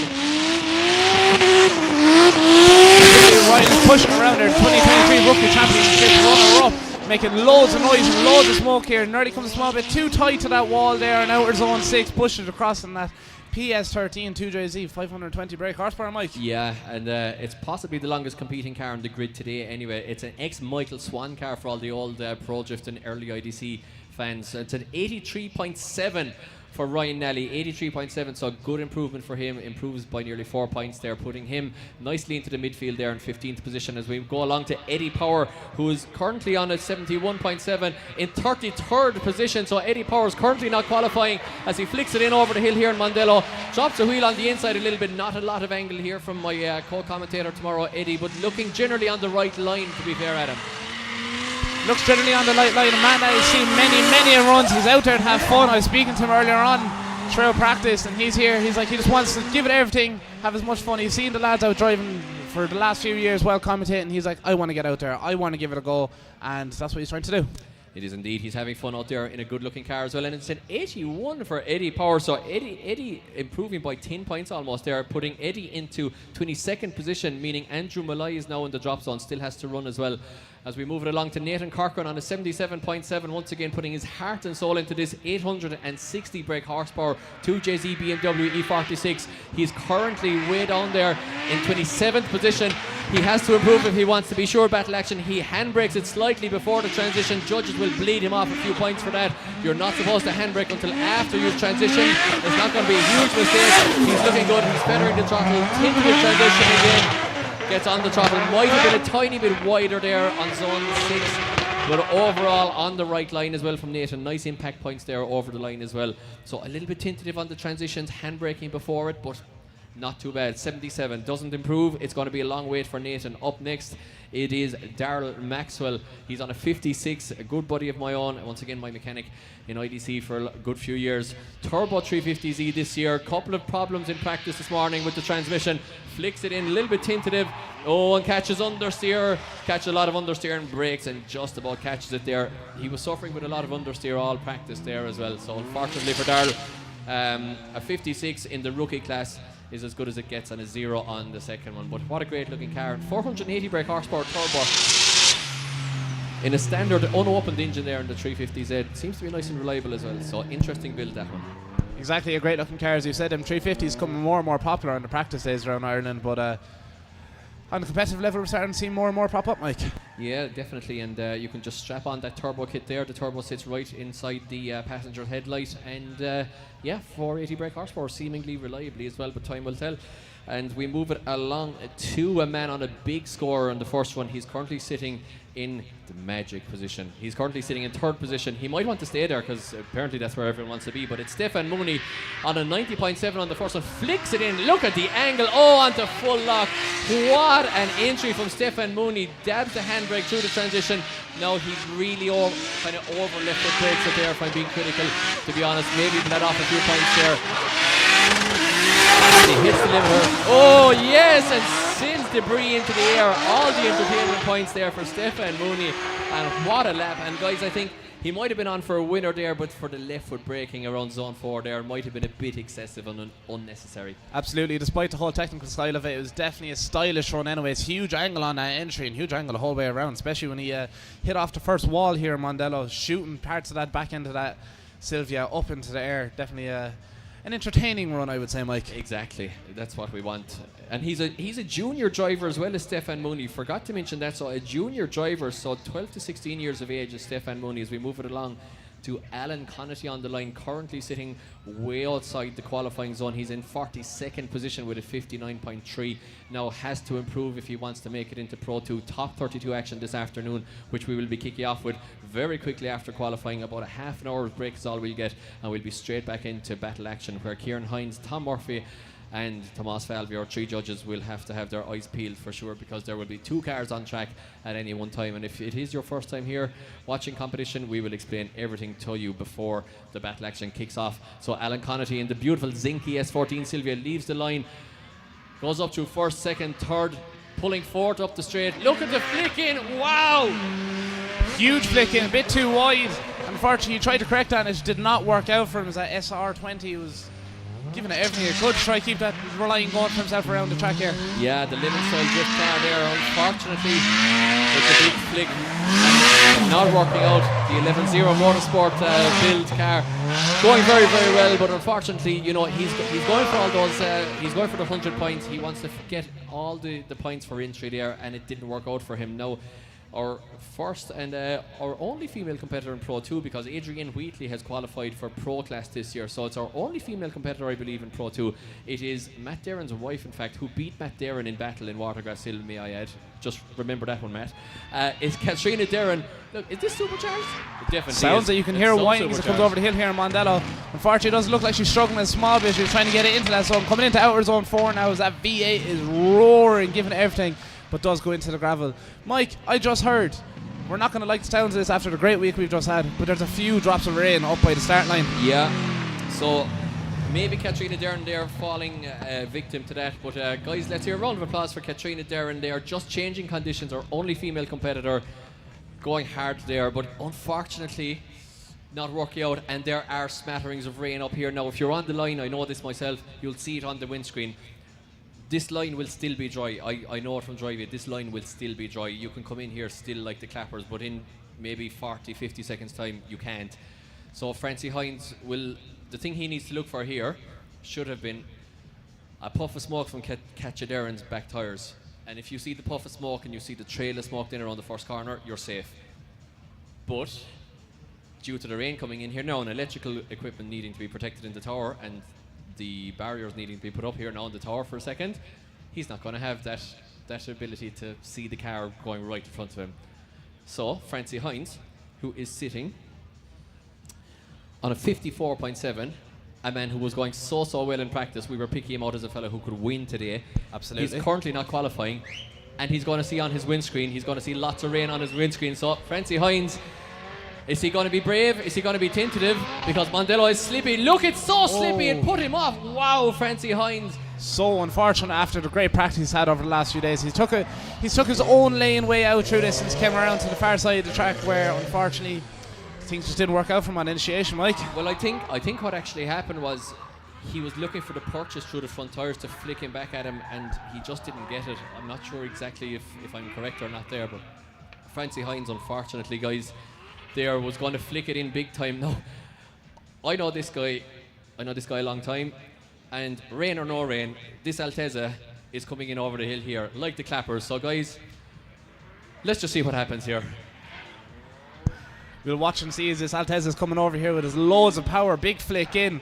Oh, unfortunately, he's catching him out just a small bit there as he went over the line, making a big cloud of dust come up. But you were right, Mike, he does come around here for Zone 4. But look, there's very, very little tyre smoke. Look at this, even from this little bit of rain. Look, the lack of tyre smoke that's coming from the back of the car, which means there's a serious lack of grip after developing here for Andrew Inna. Now we're getting some tyre smoke here in a slower section when the wheel speed is up, and Andrew Kinna successfully navigates the course but did drop a wheel on the way in. And as we mentioned before the battles or the qualifying really started, that curbing on the way out of corner 2 in Mondello, which is our first corner on the way in, is serrated. It's like a ratchet, so it's smooth on one side and it's very sharp on the other. And Andrew would have known all about going on that curb on the way in sideways there. So Andrew Kinna scores. What did he score? A 77, Mike. Okay, 77. So an improvement for Andrew Kinna as we move it on to Paulie D, Paul Dempsey, Chris Brady's mechanic. So the former IDC champions mechanic in the Lucky Day competitions, AE86.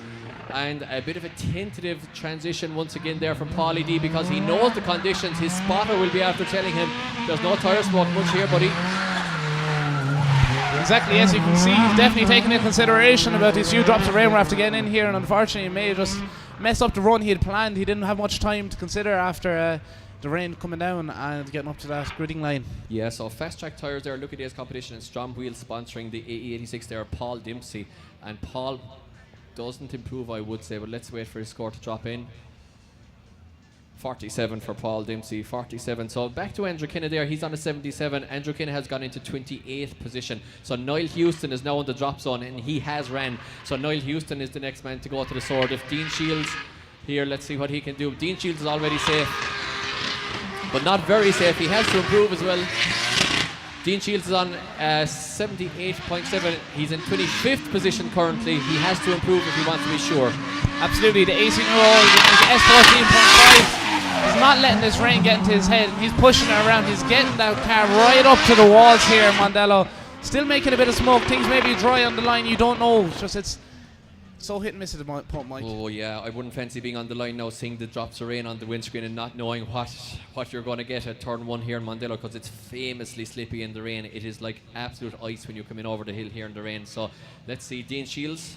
It was an 84.7, Mike. Yeah, 84.7 for Dean Shields does improve. So we have Niall Houston, our Pro2 rookie driver, sitting on a 74, tied currently with Andrew Malloy in 32nd position. So Niall Houston, followed by Michael Henderson, are our next drivers for the sword. If the guys underneath them that have still to run will improve, so it'll be a long wait here for Andrew Malloy still has to run, but Niall Houston has run and Michael Henderson has run, so they are under pressure now, sitting on 74 on the drop zone. And now we are waiting for Cian Leahy to get to the line. Not sure what the issue is here. Is he playing a bit of gamesmanship? Is he on the blower to his spotter? Is he on the old walkie-talkie, seeing what's the story? Here comes a wild Cian Leahy, probably Snapchatting if I know him in the background there, and forgot that he was supposed to be qualifying. He's a good man for real Snapchat with Cian, so yeah, just texting the lads, see how their weekend's gone. Just completely forgot. Wait, I'm sure I'm here in the Irish Drift Series. Probably should line up and get ready for my run. Yeah, as we were telling you last night, Adam, I fell asleep in Global Warfare on the start line before Super Lap behind Matt Powers once in the Hankook car. Literally fell asleep. We might have had quite the Saturday night the night before, so that's probably the reason for that. But maybe Cian fell asleep, I don't know. Maybe so. Maybe he had a wild Friday night.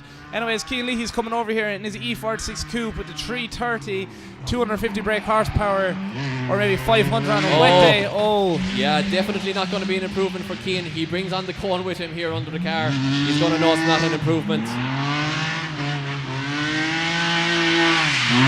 Leahy's still creating loads of smoke here as he comes for the wall.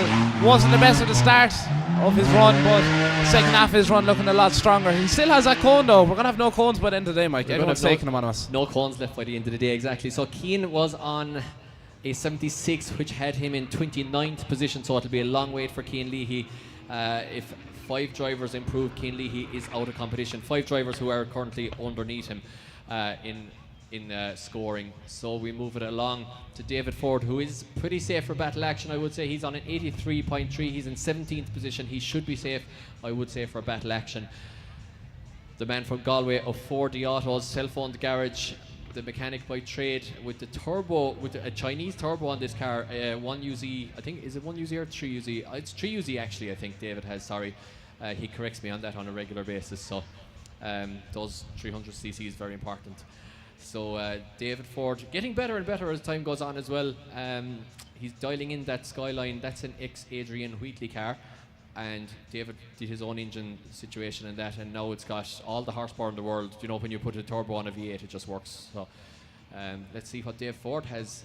Now, Keane might have got caught up by the conditions here as well, guys. There seems to be a slight lack of adhesion just after clip 1 there, so bear that in mind. This car has a lot of horsepower, and he's going to be moving by the time he hits that first zone. Absolutely. We saw a few drops of rain, but now we can't see it up here from the judging tower. Still could be different as the grid line is way up far away from us, so it could be raining up there and it could be sunny down here for us. We never know. We are in Ireland. It could be the 4 seasons in between us, but the skyline is starting to come down, come over the hill. A big flick in, flames popping from the wastegate on that bonnet. Yeah, no tentative entry there from David Ford of 40 Autos from Galway. He absolutely sent it in over the hill here, and he's nicely inside the zone 4 there as we see it on the drone shot. Back to the 5. Does he get it onto the wall? Not quite onto the wall there, but he does get into the outer part of the zone, in the middle at least. Maybe a little bit shy there on zone 6, I would say. But a lovely entry there from Dave Ford. Maybe not a big improvement. He was on for a big lap there, Adam, but just had a mess up there on the walls. Maybe not so. He may have been taking into consideration the wet patches that people have had and the conditions we've had over the last few runs. He has actually improved. It's an 86.3 for David Ford, and he has actually improved, which sends him up into 10th position here. So next up, it's Paddy Golden, who is currently, if I remember correctly, on a small score. Yes, he's on a 55. So Paddy Golden not qualifying in the supercharged LS engined V8 powered S14 Sylvia, but all the talk in the whole world here as we see what he can do here as he leaves zone 4. Listen to the supercharger. Look at the supercharger poking out of the bonnet there. Such a cool build. But is it going to be enough? Is all that torque going to be enough here to get Paddy Golden across the line with a big score as he flicks it back? Lovely flick there. Nice transition. Just flicked onto angle there just before the line. But is it enough? Because it wasn't the tidiest entry in the world, to be honest. And the judges will weigh a lot on the entry. Absolutely. His first run was at 51.7. So there is room for... Oh! Wow. He matched it exactly, Mike. It's another 51.7 for Patrick Golden on his second qualifying run. Yes, I said 55, sorry, it's 51.7. So no qualifying for Paddy Golden. Drifting is a tough mistress. Marcus Heinen is currently safe, but he wants to improve. He's well up there with an 86 on his first one. Flicks it in. Look at this very promising driver from Village Tyres. Of course, his dad Marcus as well. Marcus Senior owns Village Tyres.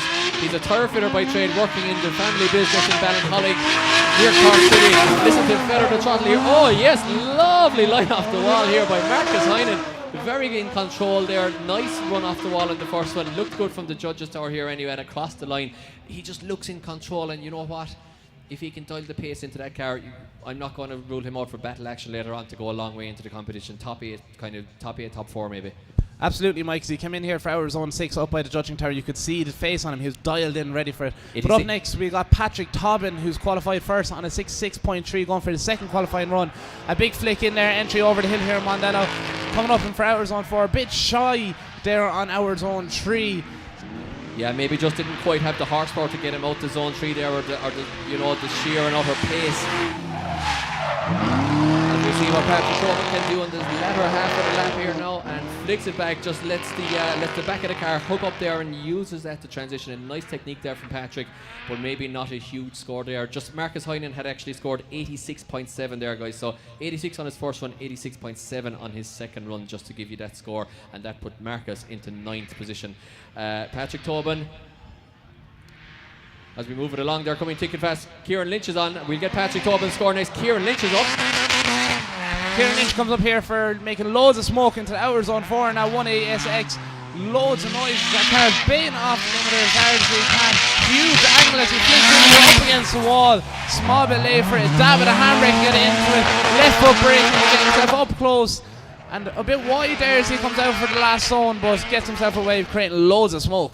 Loads of smoke and a bit of earth there, I think, as well. So Patrick Tobin back to the run before. This one was on a 72.7, which does not see him into battle action. Kieran Lynch is currently on a 75 from his first run and scores a 74.3 there. Kieran Lynch sits dangerously down near the bottom in 30th position, so a long way from Kieran Lynch. Gar Collins, a little bit safer on an 84.3. It's his second run. He has it in his locker to go into the 90s. Let's see if he can do it, Adam. Absolutely aggressive driver, as you said, an aggressive entry there. As you can see, his left foot braking to keep the angle on that car, pushing into outer zone 3, just halfway through it, into outer zone 4.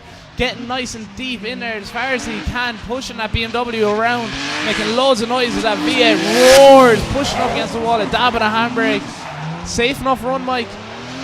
Yeah, not a bad run at all from Gar, but you know what? You see those consistent runs coming in. The drivers are putting the car in the same place a couple of times, and that's what you want to see for battle action. And Gar Collins, yeah, consistent run. It's an 86 for Gar Collins, so he does indeed improve a little bit, and that puts Gar Collins into 13th position provisionally. As we move it along to the tattoo artist from Dublin in the V8 E30, it's Rico Tokarski of New Ink Tattoo in Dublin, self-sponsored, self-owned. As we see what he has, he's not currently in battle action. It's a 61 from Rico on his first one. He's looking a bit better. Handbrakes it through the transition. Again, the judges do not want to see the handbrake until after the transition is done. So he'll be bleeding off a few points there. Listen to the lovely engine out of the V8 and the BMW. A little bit of over-rotation there, and as a result came away from the zone. Didn't quite get on the throttle in enough time just to keep the car on the outside line. So a couple of mistakes there from Rico. Absolutely, a lot used to the handbrake there. He first qualified on 61, but he has improved just a small bit. 64, unfortunately, not bringing him into the battle qualification team for this evening. But up next we got Owen McGee kicking off the line. A big flick into the entry over the hill here in Mondello. Huge angle, Mike. Yeah, huge flick from Owen McGee. What an absolute fantastic entry he did there. Let's see. Oh, he's gone shallow. He's gone way shallow. Unfortunately, all the great entry is for nothing. You know, it's so tough. You put in an entry like that and then you just make one mistake coming into zone 4 and that's your lap done. Absolutely, you can see it there as he came up for outer zone 4. It's like halfway through he realised, oh, I'm not in the zone. Yeah. How can I get this back out there? Realised he can't and drives it on again to try to get a better score for the rest of the zones left in the track. But he was on a 0. He does score 66. He does improve, but it's not going to be enough for battle action. Now, Jake McElveen is sitting on an 80 in 24th position. I would say he'll be okay with the amount of drivers we've left. I've just noticed, I think we're actually going in reverse championship order from last year, I would say, by the look of it. I might be wrong on that, I'll confirm it, but it looks like the drivers are getting, you know, the level of experience is coming up a bit as we're going down through the field here. But next up, it is Jake McElveen in the CDM Sport BMW E46. Oh, drops a wheel, and we've seen that so many times in Mondello. The back left wheel making the drop down, and the front of the car going up into the air. It's a good run here from Jake so far. Absolutely, started off that run very aggressively, making loads of smoke. That CDM Sport BMW pushes it around. The track did drop a tyre there coming into our zone 4, but I could imagine, Mike, when he went in after the last run, the team said to him, give it aggression, give it everything you can and push, try to get a higher score than 80 and seeking yourself up into the top 16. Yeah, he doesn't improve. It's a 77 for Jake McElveen, but he should be pretty safe, to be honest. Now Niall McInerney is up next. I think he's on an 81.7, so Niall McInerney should be safe for battle action as well. But once again, the higher you qualify, of course, we never mentioned this, the higher you qualify, the theoretical better draw you get, because if you qualify in first, you face off against the 32nd place qualifying driver, second place, 31st, etc. So qualifying higher, as well as getting you championship points, absolutely, gets you a better draw. As Niall McInerney comes round here in his brother's borrowed car, the Jason McInerney's 530 brake 2JZ BMW E36, absolutely roaring off the limiter here, giving it everything he can. He is taking no pity on that borrowed car, baiting off limiter, straightens up a bit there though, Mike. Yeah, just backs out of it there. I think he might have just caught understeer and backed out for safety and knew the lap was over. Hopefully it's not just a mechanical there, loss of power, because Jason McInerney has put a lot of work into that car over the winter and he needs that car tomorrow. So Niall McInerney with a 0. Hopefully the car's okay. They'll be working on that one. If it is a mechanical, I'm sure maybe he just pulled out of it. Now Mike Moran did a really good lap in the first one. It's an 86.7 for, or an 81.7, sorry, can't read my own writing, for Mike Moran on the first one. 86.7, it is, I was right, so 86.7, wrong score there on the screen, sorry. So 86.7 from Mike Moran, more tinted of entry this time. The Candy Culture era, beautifully designed 180 FX there, but hitting the limiter there, looks to have a couple of gearing issues here.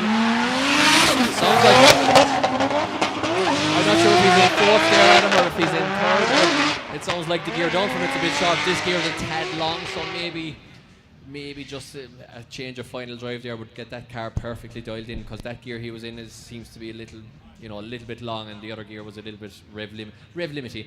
Limiter, as you could say, yeah, absolutely baiting off limiter as hard as I could say, come around there. Yeah, Mike Moran, so maybe not with an improvement. I wouldn't say no. 62.7 there, not as good a lap, but he will see himself in battle action. Now, next up, it is on the line. It is surely Alex Butler, I would say, in the BMW, who rebuilt the engine during the week. Absolutely, it does look like him. I'm not too sure. I can't confirm that yet. Yeah, it is Alex Butler, a junior driver. And if you're watching the live stream as well, of course, you'll see Pro2 J or Pro2 R. If they have a J, it's a junior driver. If they have an R, it's a rookie driver. Pretty self-explanatory.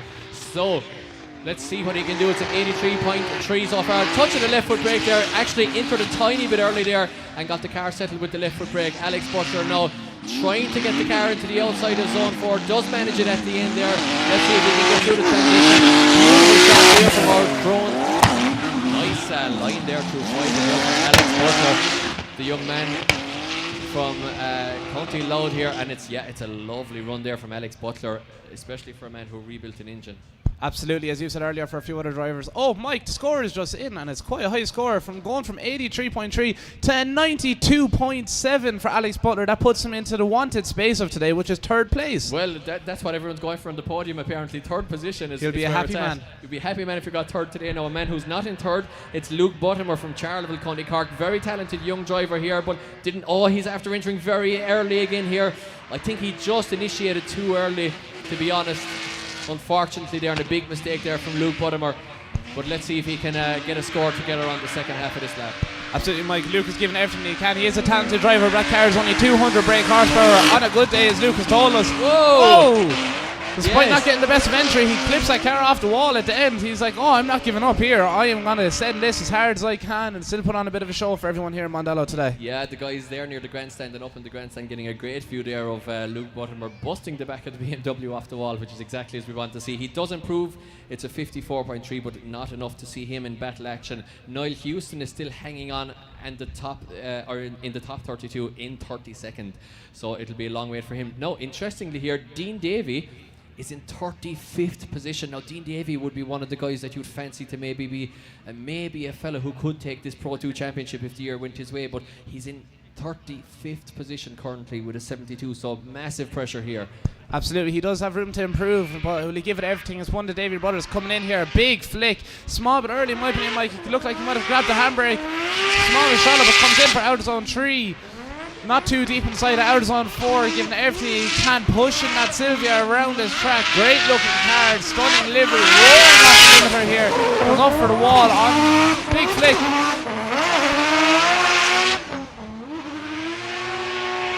Couldn't even hear what I was about to say there, Mike. I could lost thought because it was just roaring by the judging tower here. Yeah, I love external wastegate sounds, but you know what? I think that's an improvement, definitely, and it's going to be enough. It is indeed. It's an 83 for Dean Davey, putting him into 19th position provisionally. So Dean Davey getting himself into the show. That means that Niall Houston is provisionally out of competition.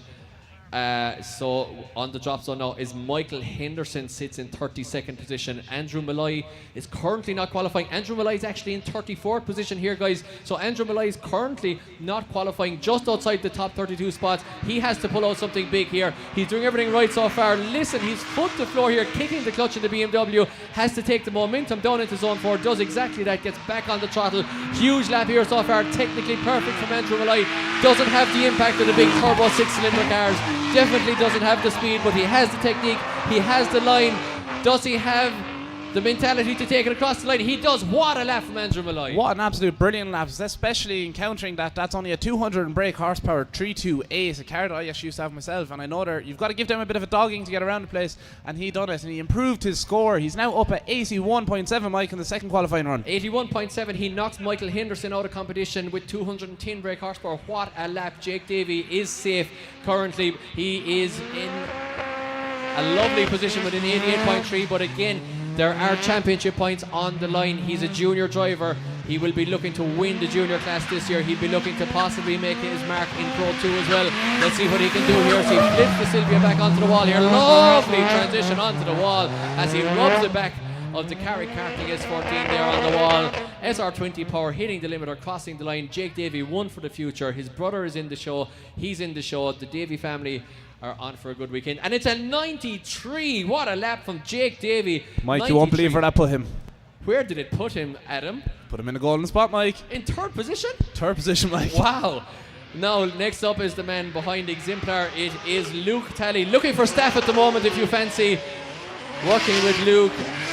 Look One at the absolute beautiful looking car here as it comes into outer zone 4. Yeah, it just looks so good. And look at the front bumper there, what they've done with the headlights of that car as well. It's so different, so cool. And, one of the best looking cars in IDC, and let's see what he can do on the second part here of the lap. And it's a good lap here from Luke Talley. And you know, he's got a 2J in the GT86, Toyota engine, Toyota chassis.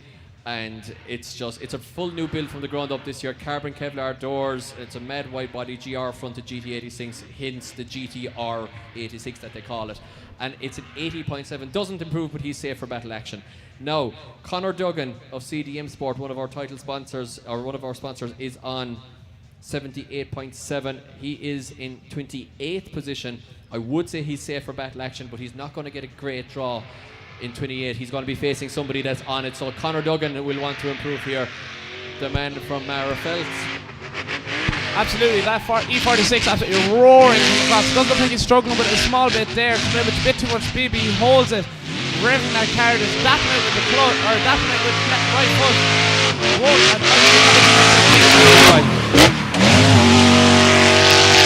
pointless. It's pointless talking at him. It's pointless even trying to hear yourself think. Your own thoughts have been drowned out. I could have been talking absolute gibberish there while he was passing As us. usual.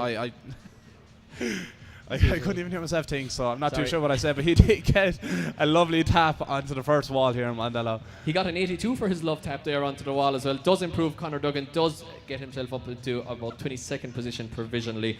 Of course, we will have some tight scores as well, which we have to get through. Callum Coogan is on an 80, also safe for battle action. Let's see if he can flick in the BMW. We don't want to see any more BMWs flipping. Flick in the BMW and improve his score here as he gets into outer zone 4. Maybe a little bit late getting on throttle there. Does he do a gear change? Possibly does. Didn't get the gear change quick enough. I'm not too sure. Callum's definitely a driver. We saw him driving great throughout practice yesterday and today. Even just before qualifying started, he was giving it everything and putting out some very clean lines. He is sitting on 80 in his first qualifying run, so I'm not too sure will he get an improvement from that, Mike. You know what, Adam? I was saying it during the week. There's a huge buzz around. I get to work in Group D and I know half of these guys on the grid very well as customers, and there's a huge buzz around this season, and I've been buzzed coming into this season. The pro grid is going to be crazy tomorrow. There's so many drivers after going up. There's so many new drivers coming through here, and it's great to see the guys who are like Callum there as well, who are, you know, making their way into the championship, looking so good and getting comfortable. Dylan Wilson, a relatively new name to competition, is on an 89.7 in the beautiful E92 BMW from the first one. Let's see if he can improve here. He's doing everything right so far. Look, oh, he's very wide there. He almost is outside zone 3 there, and the judges might knock him down. Yeah, he's after dropping a wheel on the outside there once again. Full aggression here though from Dylan Wilson. That's what we want to see. That's exactly what the crowd want to see. Rubs it back in a beautiful E92 off the wall. It's like almost like a wasp, this car, Adam. Definitely looks like the Wasp. It's like Bumblebee from the Transformers, you could say. Great looking car, absolutely. It is indeed like Bumblebee, exactly.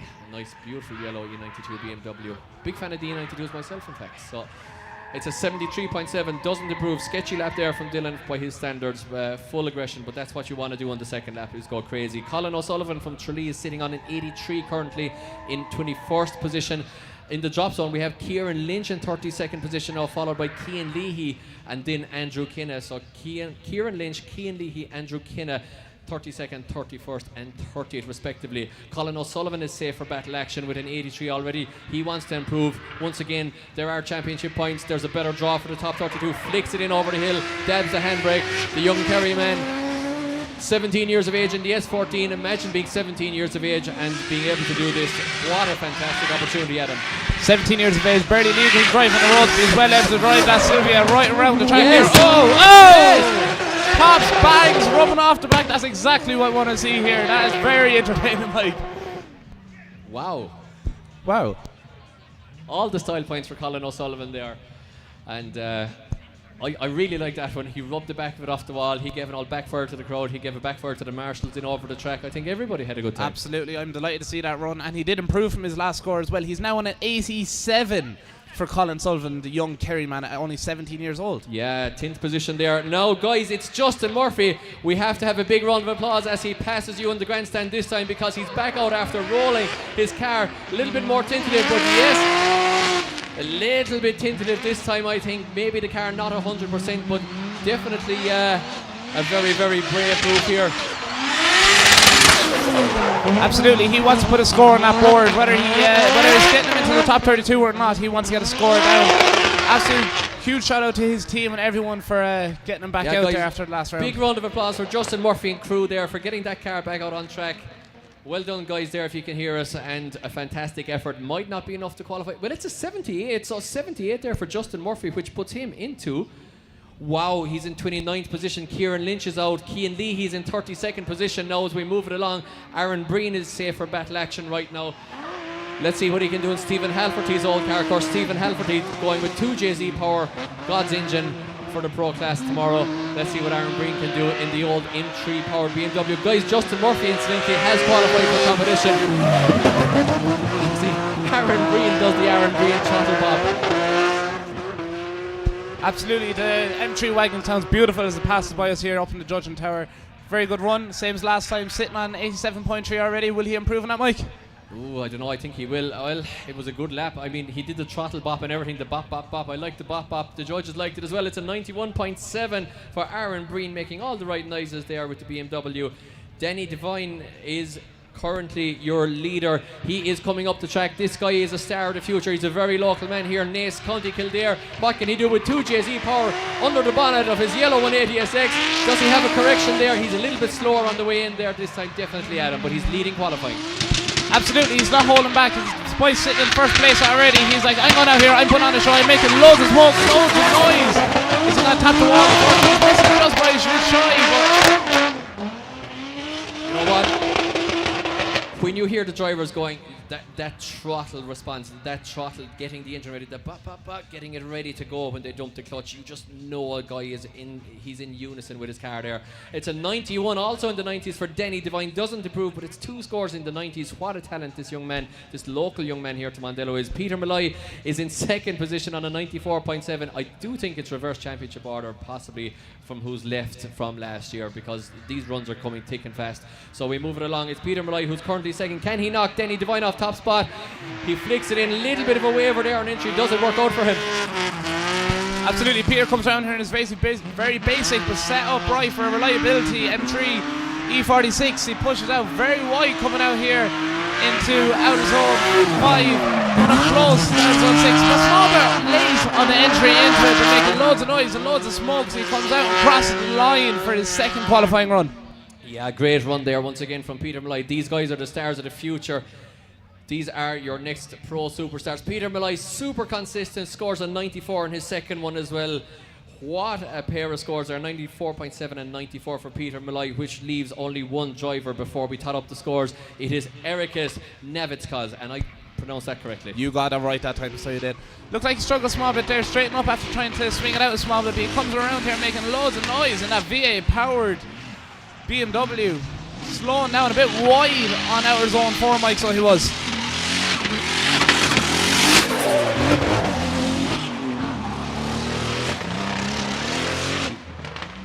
Just listening to the engine note here, Erikas' BMW, and yeah, it does. You know, on the commentary notes here, maybe I filled these out wrong, but it says that it's an M54, which is the straight 6-beamer, but that definitely sounds V8, but I'll have to ask him afterwards. It's an 83 for Erikas Navitskas, and you know what?